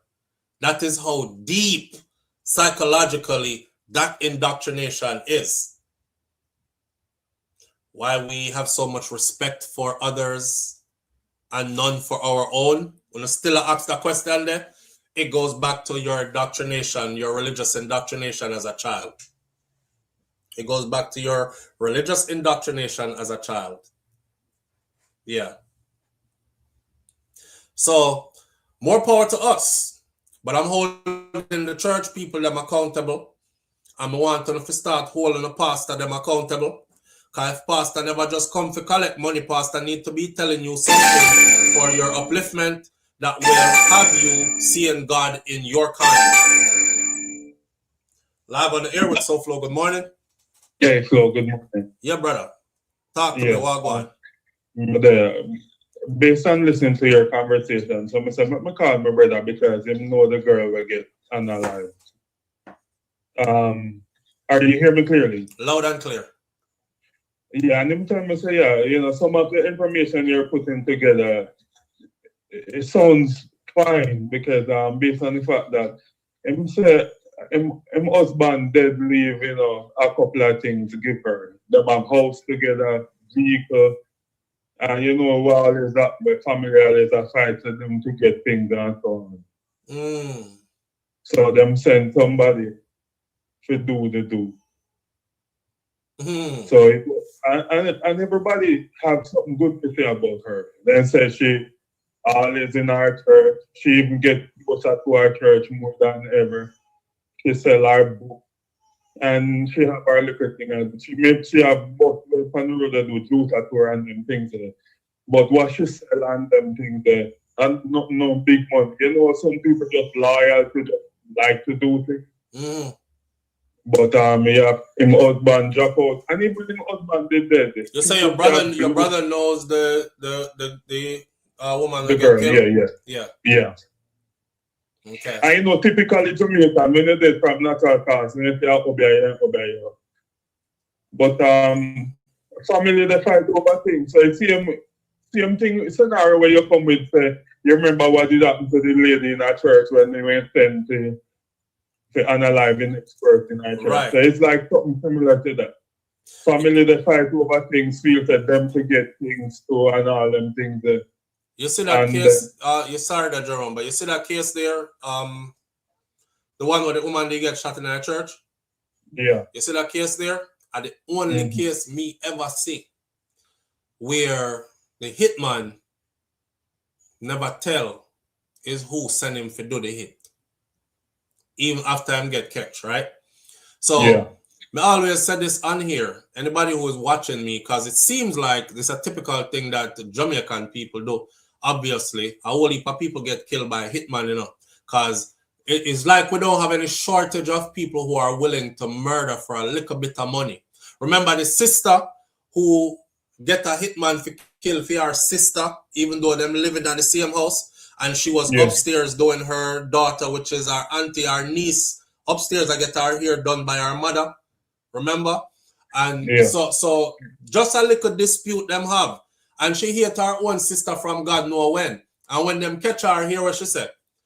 Oh, because my father did always like she more than me. And because she was always like the life of the party and all these other kind of things. She get a hitman, brother, to kill her sister, her own sister. Let in the gunman, show him how to go upstairs. And the gunman got caught. And the gunman told everything. And then the story lined up. The gunman said when him put the gun on the little girl, because she'll get her hair done, the mother ball out, no, kill me instead. But him say, are you me comfort? So him kill her anyway, and him spear the little girl. I don't know if it's the little girl got described and tell who it was and how he got caught. But every hitman from Jamaica will do a hit and get catch. Always tell who sent them. That story about the woman in the church is the only hitman that hold it and never say, come remember them did arrest the son, you know. And the son get out and get off and beat the charge because the hitman say, it's me, I did it by myself, nobody never tell me to do nothing. And then based on that, they had to let the son go. That's what the throw that in there though. Nobody want to work things out anymore. Everybody just hire a hitman. We don't like him, you know, just hire a hitman. Yeah, no, so remember in that COVID time when we used to do Uber part-time, you know. And me and I people with a Jamaican. Most time they don't know that I'm a Jamaican because I'm a talk. And me here should I say, I want to me just do 2 extra shifts, 2 overtime, and make 500 US and just send it down there. And to make a man just slap him well. I want to feel say, a person they talk to a town she come from. But should I say you just want to make a quick 500 and just 2 extra shifts put in and make that overtime and send a 5 bills and then slap him. I don't say, yo, like that. Just because you keep on and take your best friend, man, I may say, yo, my God, me not say nothing. I will then come out and me say, all right, then. He say, you're Jamaican. Me just laugh and drive off. Yeah. And a $500 for your life. And you just flap with a man. Bad on both ends, bro. It's sad that we have people who would pay $500 to kill somebody, but it's even more sad that we have people who will take less than $500 to kill somebody. The Leoda Bradshaw case with the little girl, and them shoot the baby in her head in front of the mother to cause the mom anguish and then execute the mother after. When you split down that money to how many people were involved, about $200 each person was going to walk away with. $250 And they went through all that. Kidnapping, execution. Some of the people them sick. So let me ask you something. Gone are the days when you and somebody have an argument. You scoop the curb, drop your 2 on your side and you walk off. So them know say a big stone or rock stone you can search. And you find 2 rock stone and fling it, and then you feel good and then you calm down. And you fling out your anger. And if one nice stone can make you feel better. But that's it. And you just fall it at it. Them the days they're gone, bro. Nobody not do that again. Me reach 11:30 so I have to end the live right now, but those days are gone. That's why I don't even get into any heated argument with anybody. Me not do heated arguments. I don't do any of that kind of stuff because I know my people are geared towards violence. Like, them want your life. They don't want a discourse and, you know, we call each other name and we cuss. Then we find people to kill you. So I'm not even do any of them thing there. Liquor killing at the car, Mervyn. Yeah. Because people, why them always a fight over land and then you see a man go buried on the land? Like, why we can't, and many times if them look into it, they just come together and invest in these lands. They'll turn out to make more money and be more profitable and build generational wealth, but they're going to kill off each other over one land or one hole or extra car. It's crazy, man. Something with them are got dead left, all right? Something with them are dead left. All right. But me know you're a person who keep close to this news and hear information and your update. Absolutely. Manners and respect, brother. All right. We're going to end the live like this morning, right? Remember I said this. Our problem starts with our indoctrination from we were little. And a lot of people grow up and realize a foolishness that. Or a lot of people grow up and start to think they're cursed. So you might as well behave like a cursed person because there's no God in you or the people like you. God favor others, not you and your kind. Remember, say, a whole heap we grow up and watch people them pray and the prayer them now work out, you know. Go from when Granny a tribe get rich. Granny is a good woman. She not bother nobody. She help all who she can. And all know God no bless her with riches yet the God where she a pray to. That now work for Granny, because Granny black. So how white man gets so rich and him so wicked? Must be because God chose him. Because him look like God. I'm telling y'all right now, if you can't see God in something, you will destroy it. We're going to leave it right here. So, manners and respect to everyone tuning in. I appreciate you greatly. Big up yourself. Have a wonderful day. Have a wonderful day. And I will see you all tomorrow if God spare life. Call you have to go call in for one next time. All right? We did there all morning and you never call in.